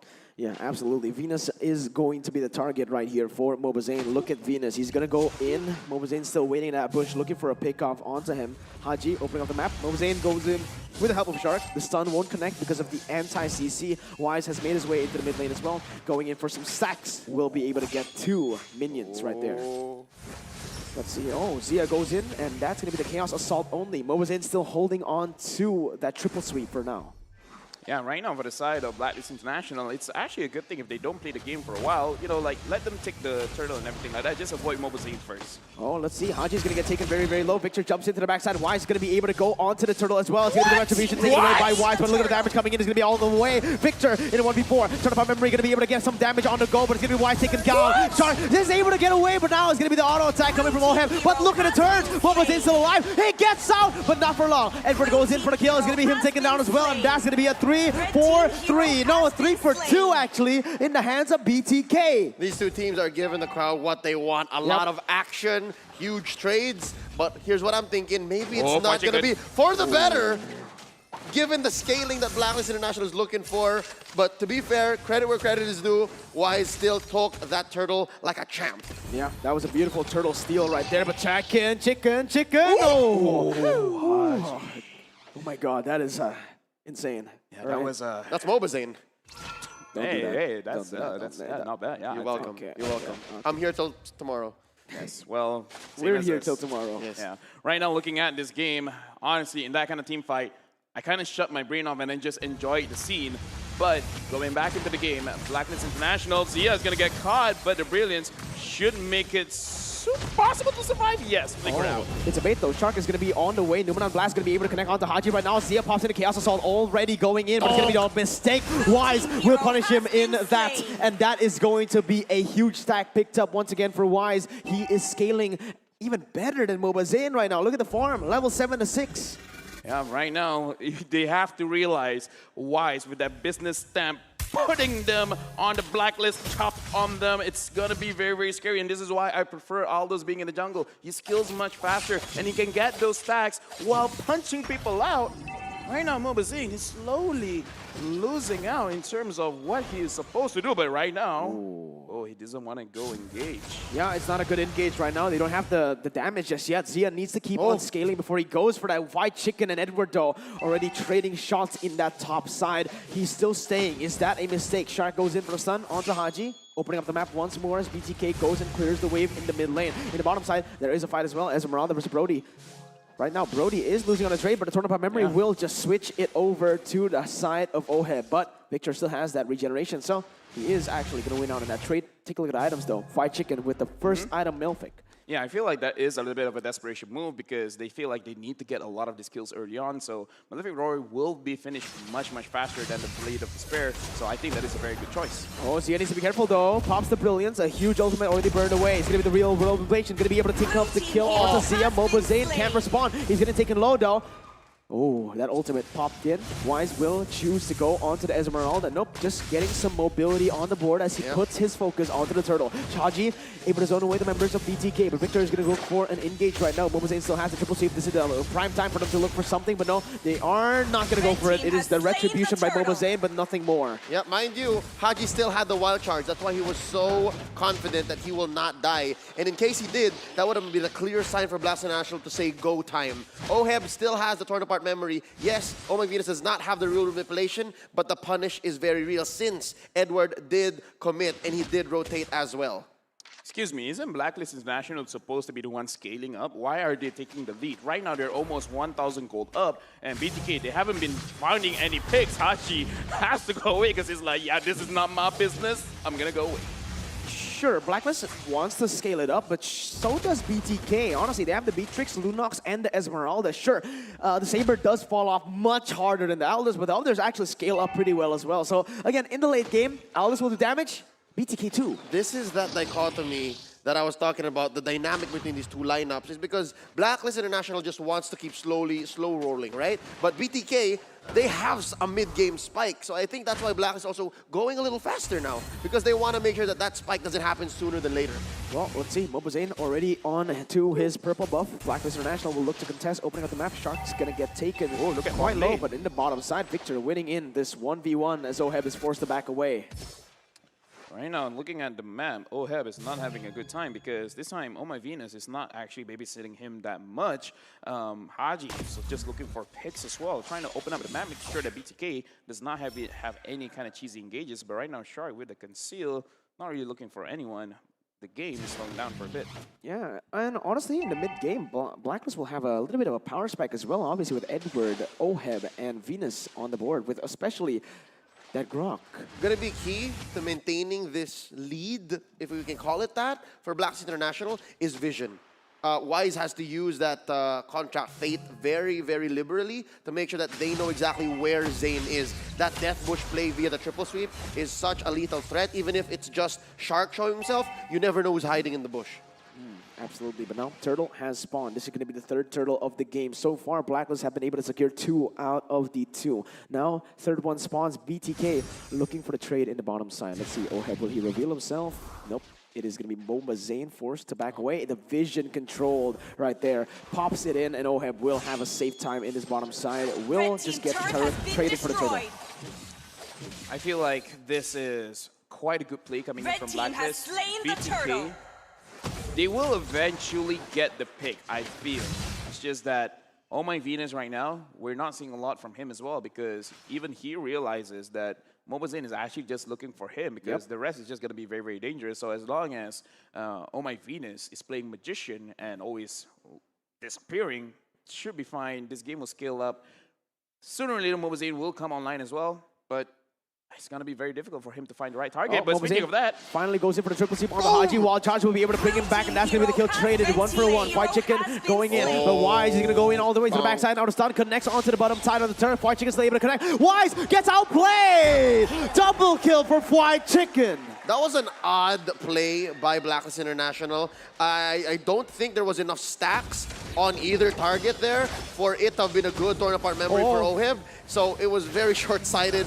Look at this now. They're going to punish. BTK with the lead again here. Turn after turn after turn as BLACKLIST International look for the trade onto the mid lane turret. It is going to be Edward picking up the turret, but the top side as well. Both of the teams looking for plays on the board. Shark going in for the stun. Snipe connects on Haji. Another one will miss as Blacklist will be forced to go for the collapse now. Edward is there. The ultimate is going to be popped by the side of Wise. Haji goes for the wall charge, able to connect on a Zia right now. The blast though, going to be able to connect on 2 members. Zia still able to kite away, but it's going to be Wise jumping in the backside. Triple sweep, baby, as that's going to be Wise. Now playing MOBA Zayn on the bottom side. MOBA Zayn gets the kill though, and that is BTK going for the plays. Again, Edward will not be able to contest for long. Another good trade to the hands of USA, 3-1.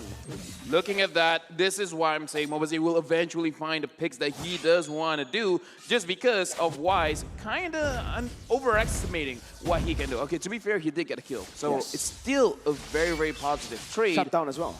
Shut down as well. So it is still a very, very positive trade coming in from the side of BLACKLIST International. However, we are starting to look at remnants where MOBA Zayn right now is just going to be more of a counter-engaged tool, more than an engaged tool. But at what point are these trades from BLACKLIST International going to be good and not detrimental? Because you keep doing this, and eventually BTK will punish. BTK will find a window maybe to take Lord for free, or maybe to push in deep. That's essentially what happened in the previous game. Oh, wait a minute. Venus is setting up for a real-world manipulation there by zoning away. But Fried Chicken going for the snipes. Oh! Connects onto Venus. Half HP gone just like that. And that is an amazing setup for the Lord right now. BLACKLIST International needs to go for something. Shark is going to be able to go onto Haji. No damage placed just yet. MOBA Zayn not using the triple sweep. Being patient with their abilities. They need to target. Shot selection is the key to this game. Wise on the other side of the map will be able to go and take the turret, but it's going to be the turtle taken away. No, Lord, it's going to... Oh! Edward Balboa gets it, but it's going to be the trade 1-for-0 right now. MOBA Zayn is going to be targeted. Wise is going to be able to go to the backside. It's going to be actually taken down, though. That is a mistake, as that is everyone taken down. A double kill. 3-for-0. The Lord taken by BLACKLIST, but at what cost? The same mistake as the last two team fights. They overextended, could have thought that they would kill in one punch, maybe two, but BLACKLIST International have underestimated the micro decisions BTK can make to extend their life. And so far, it's a free Lord. Yes, they get the buff on their minions, but they lost on the board. Presence is on BTK's side. Wow, look at the way they cleared that Lord as well. Not like nothing. Yeah. BLACKLIST at this point with a 1,000 gold lead for BTK, they're going to be able to snowball this to even more, but they got to be careful. BLACKLIST International have some damage, a lot of damage at that, and they have a very good peel. The wins that BTK has been getting is coming off of an engage by BLACKLIST. Yeah, we have to look at Oheb because sooner or later he will come online. But from the side of BTK, White Chicken has been positioning himself so good. He's been dodging a lot of things and then counter damaging with, the Demir's passion, with his snipe. Again, being able to hit the proper targets. White Chicken should be the one being targeted, but it's, again, so difficult. Look at Shark, 0, 1, and 7. He's been protecting and engaging very, very well. Every single time he does his Numinum Blast, someone from Blacklist dies. At this point, Wise, honestly, like, the shot selection has been good, but he hasn't been able to execute anyone. Something tells me that there's something else in play here. If they do it right, Blacklist International might actually be rubber banding. Blacklist International might actually be forcing these fights and getting these small advantages. And then at one point, could come back around. Again, just my thought. Again, rubber banding, it's a concept. Yep. Oh my god! Snipes connecting onto Venus again. Half HP taken away before a fight even starts. And now it's time to take a look at the items. Ice Queen won on Esmeralda. Yeah, looking at the Esmeralda, this is a very usual pickup of items for Victor. He just wants a lot of sustain, but he also wants to set up for his own team because this is the way that they play. They're trying to slow everyone down. They try to make sure that they don't run away, giving chance for White Chicken to deal a lot of damage. And the itemization from White Chicken is really focusing on Burst, Blade of Despair, Malefic Roar, and just in case bad things goes to bad, he has the Wind of Nature and Dreadnought Armor. So Wise, even though he goes in, looking at the itemization that he has is mostly defense. Yes, I understand that he has a lot of stacks. He can deal a lot of damage, but White Chicken, he already has the answer for this. Once Shark completes his own anti-caress, then yeah, Wise will kind of fall down a little bit. He's not going to be able to one-shot White Chicken. He might have to do 2 or 3 more punches. All right. To put it at that, BTK right now, 1.8 thousand gold lead. They need to be able to snowball this. Remember in game 1, this is the lead that they had, but they weren't able to utilize it for any objectives on the board. And right now, Blacklist are defending, manipulating the waves to do the same thing. It's a different BTK though. This BTK learns so fast. We know that now for a fact. And who's to say that their win in game 3 was the beginning, was the genesis of a brand new take on their playstyle. So far, Blacklist International, it's their turn to show us something new. Let's see. Blacklist International going for their, conventional drafts here with Aldous, with Brody, the Yves as well as that Paquito. It is going to be the battle of the wits at this point. 13 seconds left until the Enhanced Lord comes into the game. BTK have the pressure, and Blacklist, they might have to force a fight early on here. Right now, looking at this, Boba Zane is going to get caught over there. Oh my god, Naka's not going to be able to land onto 2 members. Boba Zane still has the immortality, so he is still safe. Wise, are you sure about that? He needs to stop it right there. Yep, both of the teams scrambling, but that is a huge ultimate burn away. Wise already using that. This might be the chance for BTK to look for something on the map. Right now, Blacklist, if they can bait out Shark's Numinum Blast, that's great. That's perfect. If MOBA Zane as well, since he has the immortality, meaning he doesn't have much of a damage, he's just trying to stop someone. So, Oheb. Yeah, the snipe connecting on Oheb, but look at the damage coming on Victor. He's going to be taken down instantly by Oheb using the turn of memory. Now, real world inflation to the backside. Zia forced to flicker away. It's going to be him taking him with a kill. Shark going to be able to get taken down as well. Double kill picked up. Nice fight. Chicken running for his dear life. Oheb goes in for the stun. He's going to be taken down with the nature though. He might just go for the outplay right now. No, unable to. 3 for 1. Oheb triple kill right now as Wise goes in on a MOBA Zane, but needs to be careful because Zia is right there. He notices from his mistakes. He's been overcommitting, instantly backs out. Free Lord cracked open here by Blacklist International. They're happy to take this 3 for 1. They're glad to open up this huge objective, and this time it's for free. No longer is it going to be stolen by Edward. He's dead. It's still good for Blacklist International, and just like that, they've closed the gap. Nay, made it even more favorable for themselves. Now at 1,000. Yeah, and again, this Aula is just going to get stronger and stronger. Oheb finally getting more kills on his own KDA right now. Edward doing so much, even though his KDA is 131. But look at the space that he provided, making sure that White Chicken focused on him and the rest was able to free hit on Shark. Okay, let's see. Enhanced Lord defense now coming in for the side of this BTK. The wall has been placed. Haji is amazing at that. Real will play. He's going to be able to zone away the members right now. Numeron Blast connects on the 4 members. Look at the falling Simon as well to follow it up. But Wise does so much damage at this point. Torn upon memory as well. Almost taking Victor down. But Blacklist, they have been unable to crack that base so far. Only taking the outer turrets. Look at how tanky Blacklist is, because they were caught in a lot of ultimates, but they just took it. It was fine. In this kind of situation, as long as Fried Chicken is not in the game, it's actually pretty fine for Science Blacklist. They can take any kind of prolonged fight that they want. So I think that they have a very clear win condition right now, as long as Shark is not able to catch them. As long as Fried Chicken is getting pushed out, Blacklist will win this team fight.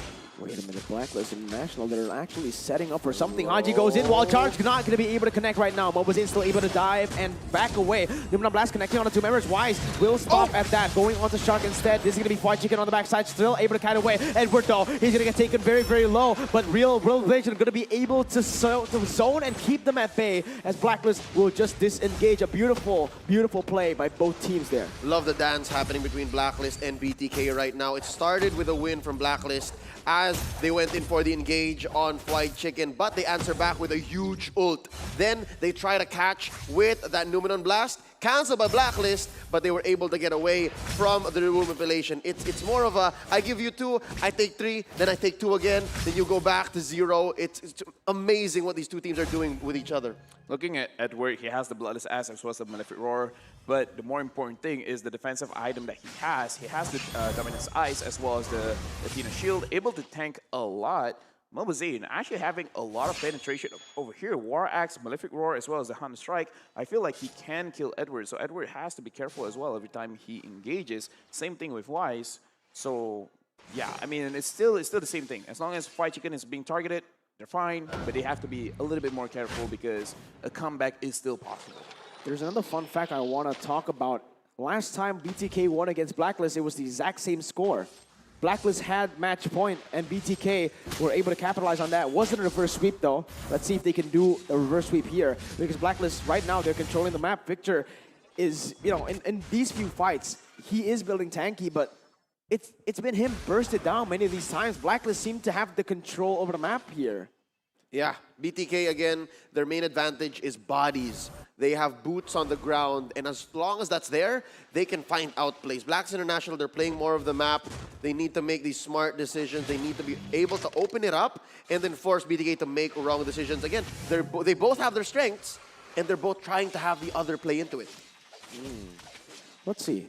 At this point, what does BTK and Blacklist need to do? For Blacklist, obviously, they want a hard skirmish and organized team fight. But for BTK, again, I feel like it's the same. They need to isolate the members, using Shark to disrupt that organized play and go for the targets one by one. But the shot selection needs to be perfect. Exactly. This is a game between Sword and Shield, because look at BTK. Look at the team fights that they've been winning. They've been kiting. They've been counter-engaging. And Blacklist, they've always been engaging. So this is just a very straightforward fight. You're going to attack me. I'm going to defend. So who has the better damage, or who has the better offense, who has the better defense, that's going to win. Makes it into a situation where it's not that interesting, because it's not like two brawlers just going head to head. It's just it's a stare down. It's a stare down. Whoever blinks first loses. That's literally what happened with Haji and Shark. They saw each other in that bush like, oh, hey, you're here. I'll go over there. Yep. Okay, I'm gonna wait here. Positioning right now, BTK is going to be able to hit the Lord to like open up the map a little bit for them to get some vision. Victor in the mid lane, going to clear it out. Wise is in that bottom side. He has the ultimate, so he can play with this. BTK, do they really want to go for this Lord, though? It seems like they want to. Blacklist wants to respond as well. He's actually going to be able to dive almost to the backside. BTK is forced out of that Lord by Wise's ultimate. And just like that, Blacklist have regained control. It's going to be the free Lord for Blacklist. Look at that beautiful macro play, but look at that. Shark is going to be able to get some damage done. Victor jumps in with the falling Star Moon. Turn upon memory, going to be cancelled away. Victor taking all the damage right now. Numeron Blast goes in front. Wise is going to be the target right now. It's going to be all the damage placed on him. Immortality has been popped. The jungler will be compromised. Winner's Truncheon bot, but all for naught as Fried Chicken picks up the kill. A 2,000 gold lead, but the Lord will be taken down instantly. All the more worth it. I'll take this trade any day. One hero for a Luminous Lord. And the fact is, BTK won't be able to get much on the map either. Right now, I gotta tell you guys, there's a very good reason why BTK, they started Lord first. Remember, what do they want to do? They want to kite. They want Blacklist to engage. So how do they make Blacklist engage? By protesting or, you know, like, contesting an objective. So, like, okay, we're starting the Lord. You got to stop us. And if you want to stop us, you got to engage. When you engage, this is our prime opportunity to disengage. Unfortunately, they gave the Lord, but still, look at that. They managed to get killed on the board. Absolutely. Fried chicken, no. Oh, he's actually going to be able to spot Edward in that bush. Not a lot of damage because he's just so tanky. But again, it's a stalemate at this point right now. Both teams just looking for an opening in the enemy's game. Yep, despite the macro advantage Blacklist International has, their global presence with the ult on the Aldous, look at how blue the map is. That just means BTK is also putting up a good fight when we're talking about the macro game. Oh, they're not just putting up a good fight. They are actually equalizing Blacklist International at this point. It's crazy to say, but BTK, look at them. They're actually going to be able to get some turrets on the board. Objectives now. You can hear the claps from the audience. This is a good game. No, this is very dangerous because both the teams, the moment anyone wins a team fight, they can destroy turrets very fast. Blacklist International, they have the Brody, they have the Aldos. They can destroy turrets super quickly. But from BTK, they have Fried Chicken on this Matrix. So both these teams, again, it is a stare down. They're like, who's gonna crack first? Because it's all about a team fight. When you lose 3 members, that's it. We're gonna go straight to your base. Peak Mobile Legends for coming from North America and the Philippines right now. 2-1 in favor of Blacklist. BTK, they'll need a miracle to go for a full engaged team fight. But look at this, Mobazane already going in. Star move. Look at the He's going to be able to connect on the 3 members right now. It's going to be Oheb running for the hills. Mobazane popping the ultimate onto the side of the wrong target, I feel. But he's going to be able to get the kill onto Venus right now. Victor going to be able to get 3 people in zoned right there, all right? Victor, oh, Edward gets caught! Oh my god, he's still able to run away, but it's going to be... They're still going! Victor going in with Wise Simon again onto Oheb, still able to run away for now, but it's going to be him taken down. Turnabout memory going to be used. Oheb can't go anywhere. It's going to be Edward getting taken down, but no, he's still alive. Brilliance of the Order going in. Edward, will he be able to outplay here? Let's see. 2 for 1 right now for BTK. They're going to try to make it a 2 for 1. It's going to be... Oh!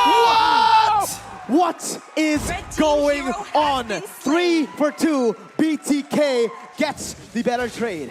I'm so sorry for anyone wearing earphones. Take that off now. Just put on speakers, because, yeah, we're sorry. We're going to shout a lot in this game. In that moment, Edward did the math in his head. If I can turn this into 2v3, at least BTK won't get much on the map. I don't know what the equation looked like in his the head. Beatrix is still alive, man. Yep. It should have been the Beatrix, but Oma Venus will be back, so that's still some hope here for Blacklist to defend. But they've equalized in turrets. It's 5-5. They might even get more here. That's going to be the top side taken down. Haji can't really go for an engage right now. It's going to be Mobazane taking the orange buff as well. 6-5. This is why I say it's so dangerous. A team fight can really convert into a lot of things. Haji is getting focused out, but he wants to go engage. He goes into the watch out on the 3 members right now. It's going to be Zane taken down, but it's going to be the look at Aldous. He's coming in. Lumina Blast to get Haji down. But Wise comes in. He picks up 1. He picks up 2 on the board. Tournament memory going to be used. White Chicken's immortality has been taken down. It's going to be the winner nature for White Chicken. He tries to run away right now. He's going to go and try to kite Wise, but Shark gets taken down. White Chicken, will he be able to? I don't think so. He's missing everything. Wise is going in. Happy feet. Wombo combo. White Chicken picks up 3-4-0. This might be the end, boys. Wise turned him into Chicken Joy there. Chased him down Chicken alongside. Whatever you like. The Filipinos are having their way here because they're sieging the base. Zia and Victor, the only ones left to defend. Let's see Victor going in after the 3 members right now. Oheb still able to run away. Tournament member going to be used. It's going to be Zia taken down right now. Victor in a 1v4. What can he do? Winner's Junction going to be used by him, but is he going to able to flicker in front? He's going to get taken down. Blacklist International. 30 seconds on the death timers. A 2-1. A 3-1. Philippine Grand Finals, baby. This confirms a back-to-back Filipino champion. Blacklist International moving on through the lower bracket. The longest crawl an upper bracket team could ever make. Please clip the earlier conversation when Leo asked me who's going to win this game. I said Blacklist, you know, I'm going to take any victory that I can. But right now, speaking of victory, Blacklist 3-1. Not a sweep, but a win's a win. by a mile or a kilometer. What BLACKLIST is going grand finals. What a performance by BLACKLIST and BTK. GG. Good game. Round of applause for both of the competitors. Ladies and gentlemen, what a brilliant game played by both BTK and BLACKLIST. All respect deserved for these teams. Say what you will about BTK, they have flown out miles, hours, days away from their homes, and they have pushed BLACKLIST International to their limits. They may not have taken home the trophy this World Championships, but they've won our hearts. Who'd have thunk that this group of friends from all the way across the world Number 2 region. would prove that NA is now the number 2 region? Yes. Number 1 region, Philippines. Number 2, North America. This is crazy. As per the power rankings would say, here at this stage of M3, BLACKLIST International, the victors, but BTK have proven that they are that strong. Ladies and gentlemen, it's time to take a deep dive at the longest game in the series. Gideon, Wolf, it's time. Before we say anything further, congratulations to both of these teams. Well deserved of a round of applause.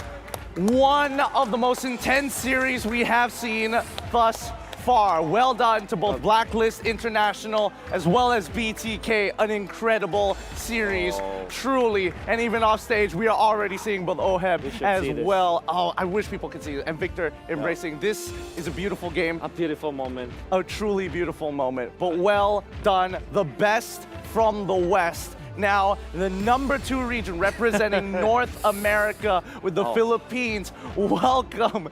Oh boy, what a time. This is actually indescribable. I hope that you guys get, maybe eventually when they get the VODs out, maybe if they edit some of the BTS, the behind the scenes videos. My God, Victor just, the rest of BTK approaching BLACKLIST International, hugging it all out. I mean, for sure that they've been talking smack about each other, but when that only stays in the competition. But right now they know that they are just competitors at it, the best at it, in fact. Well, now for the hardest part. Let's break down this game. Woo! 26 minutes in total, a truly back and forth, nobody giving each other an inch, and BTK coming out with one more kill over BLACKLIST, but BLACKLIST winning the war. Yeah, the wind of nature as well as the winter truncheon plays from both ends of the game. Just really, you're really gonna be amazed about how they were able to play it, and particularly this time from Victor, as well as White Chicken buying so much time in many crucial clashes, and we're gonna have to give it to the rest of BTK when they went up against BLACKLIST International. There were so many punishes that BTK were able to do. However, the next step, that's always the question mark. They don't have that next step. It's one thing to actually take out BLACKLIST International in a team fight, but it's another to actually take advantage of it. And I'm sad to say that it went down that last clash where they were able to score a 3-4-2, but eventually still lost the upcoming fight because they couldn't decide. They were hesitant. Are they gonna go for the second tier turret or something else? And unfortunately, they decided badly, and BLACKLIST International took advantage of it. Yeah, and honestly, in those last couple of moments, who would have the foresight to see that far into it?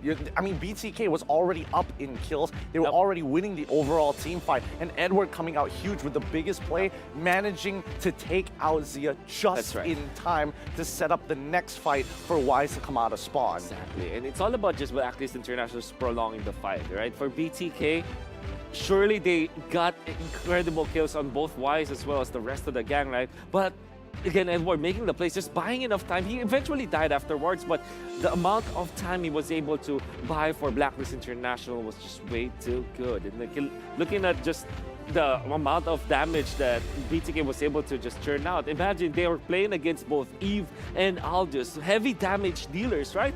But again, BTK just winning these fights, and Victor was, I guess this is the reason why Victor's Esmeralda is is a priority pick for BTK. He actually muscled through BLACKLIST International in so many clashes, and also very instrumental in some of the fights. Yep, and it's time. Our MVP, everybody give it up. It's Oh My Venus from BLACKLIST International on this eve. Traditionally, a support player gets targeted banned until the queen herself had to go straight onto the Eve and let Haji take the rear in the front lines. It's all about just the timing of the real-world manipulation that allowed On My Venus to be the MVP of the fight.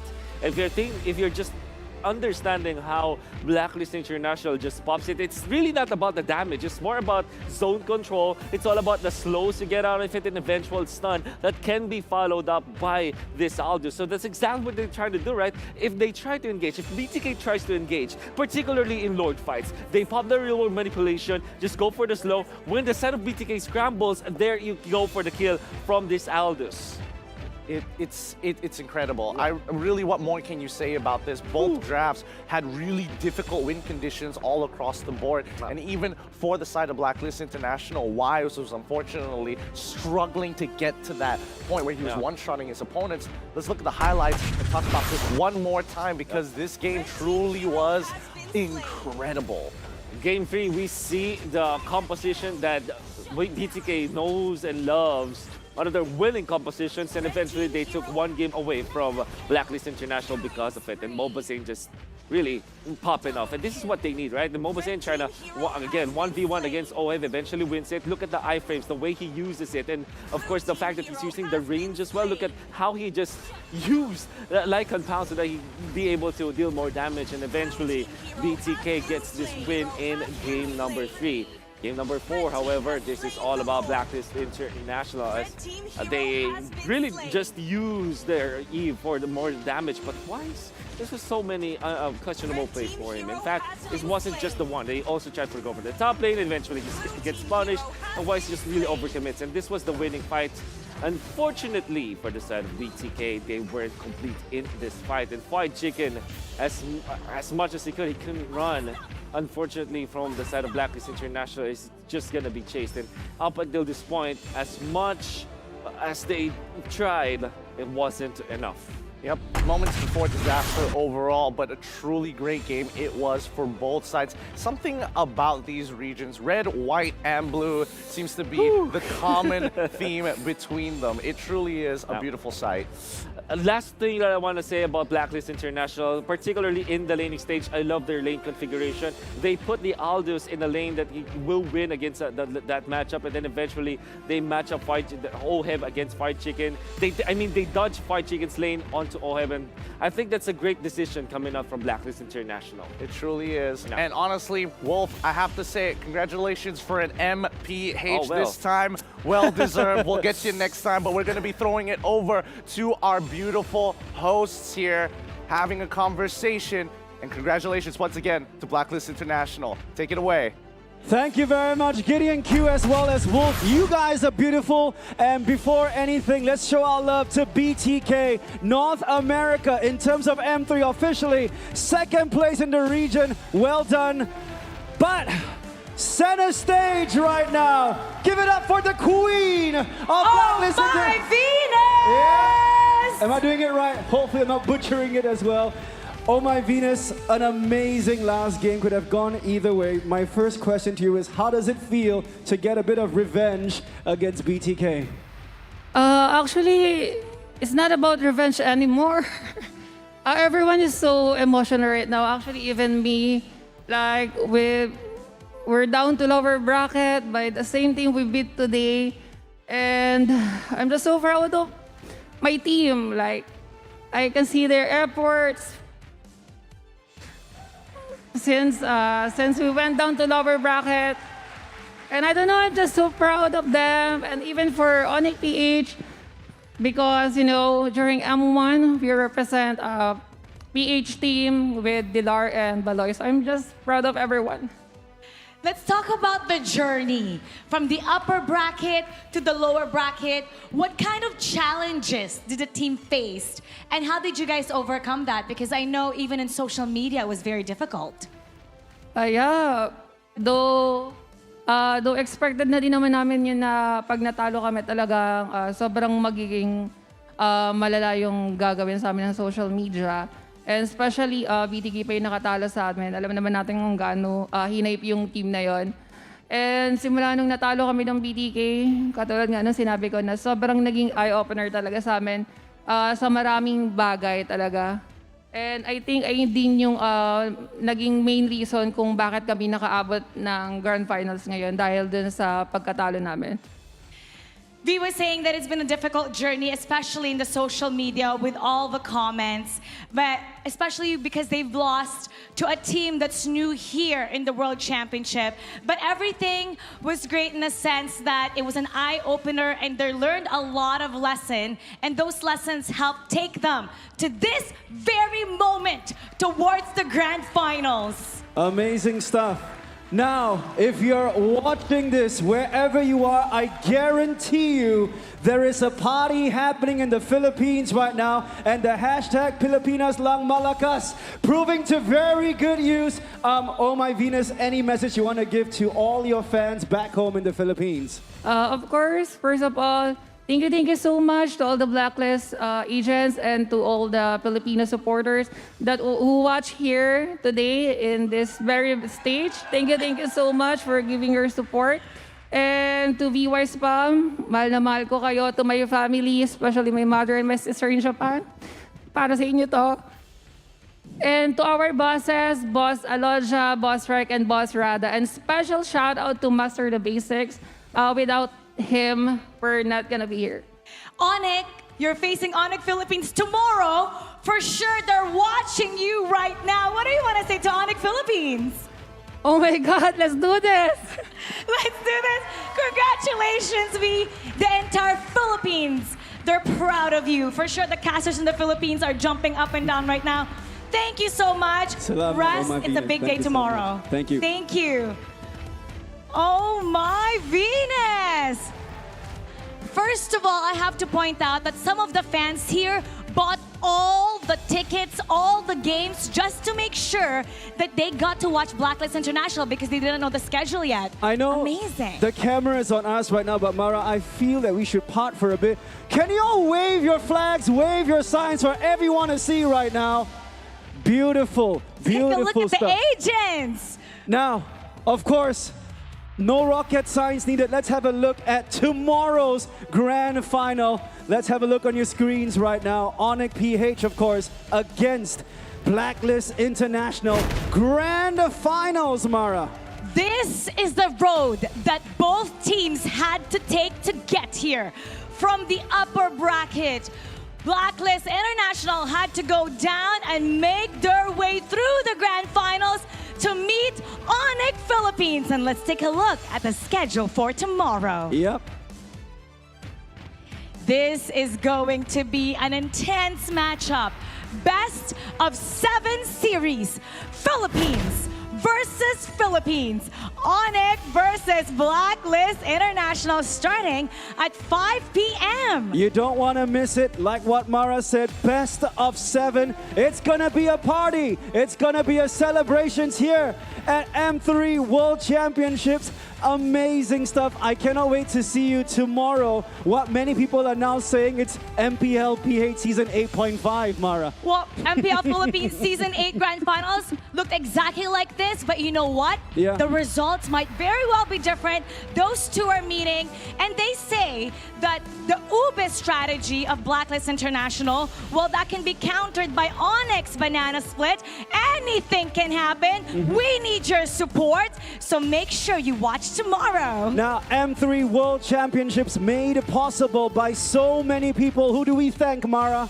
M3 has been powered by Moonton, supported by Singapore Tourism Board, and presented by TikTok Live. We'll see you tomorrow. Grand Finals, 5 p.m. Take care, everybody. Stay safe. Bye-bye. Keep it good vibes.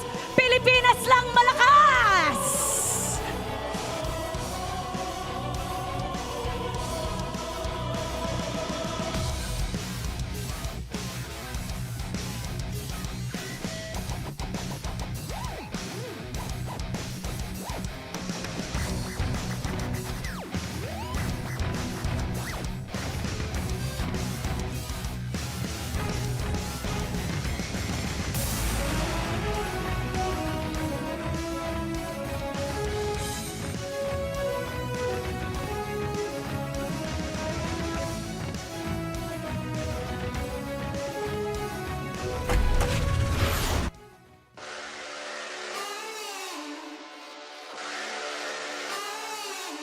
I'm burning up now, taking higher levels. I'm in a bad spot, trouble to my knees. I need a taste, sipping on heaven. You got me waiting, waiting for you. When chasing trophies got me ready, don't you worry. I feel the power, I'm the champion. You got me running for the glory. Good, too good to let this go. Burning up now, nothing's gonna stop me. I'm going faster, wanna break away. I love the way it feels. It's the adrenaline, we're going all the way. 'Cause we never ever going down. You got me walking through the fire. We don't catch a slack when we were young. Never run from the fire, we come to the top. Never run from the fire, all the way to the top. Never run from the fire, we rise to the top. I'm on a rush now, winning, that's my focus. I need some ice, you gotta cool me down. I feel my nirvana coming closer. You got me waiting, waiting for you. When chasing trophies got me ready, don't you worry. I feel the power, I'm the champion. You got me running for the glory. Good to let this go. Burning up now, nothing's gonna stop me. I'm going faster, wanna break away. I love the way it feels. It's the adrenaline, we're going all the way. 'Cause we never ever going down. You got me walking through the fire. We don't catch a slack when we were young. Never run from the fire, we come to the top. Never run from the fire, all the way to the top. Never run from the fire, we rise to the top. Now nothing's gonna stop me. I'm going faster, tearing down the walls. Burning up now, nothing's gonna stop me. Oh baby, please, oh yeah.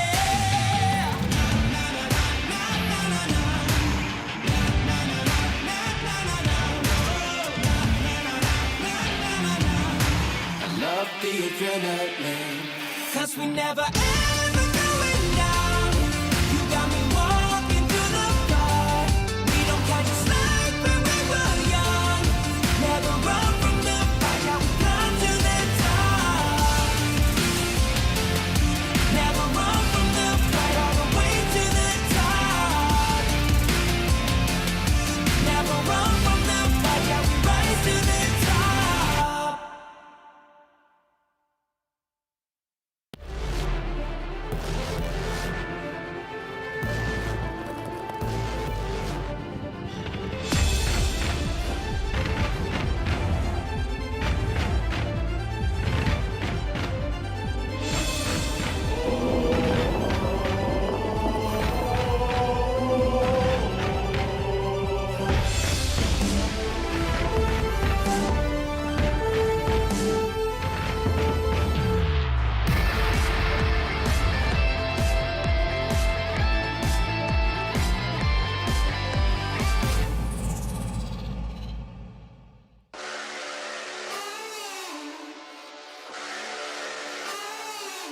I'm burning up now, taking higher levels. I'm in a bad spot, trouble to my knees. I need a taste, sipping on heaven. You got me waiting, waiting for you. When chasing trophies got me ready, don't you worry. I feel the power, I'm the champion. You got me running for the glory. Good to let this go. Burning up now, nothing's gonna stop me. I'm going faster, wanna break away. I love the way it feels. It's the adrenaline, we're going all the way. 'Cause we never ever going down. You got me walking through the fire. We don't catch a slack when we were young. Never run from the fire, we come to the top. Never run from the fire, all the way to the top. Never run from the fire, we rise to the top. I'm on a rush now, winning, that's my focus. I need some ice.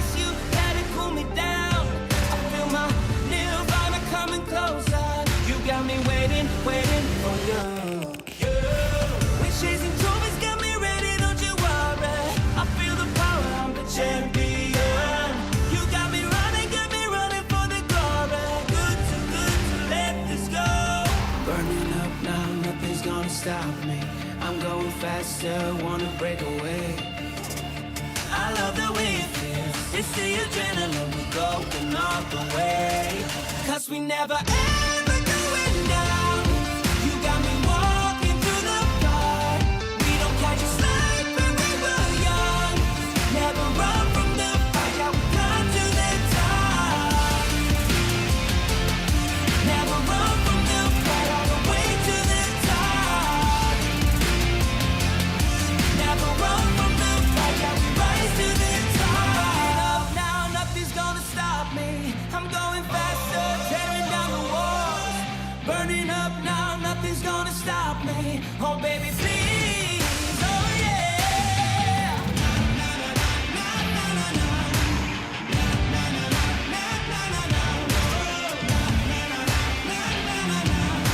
I love the adrenaline. Cause we never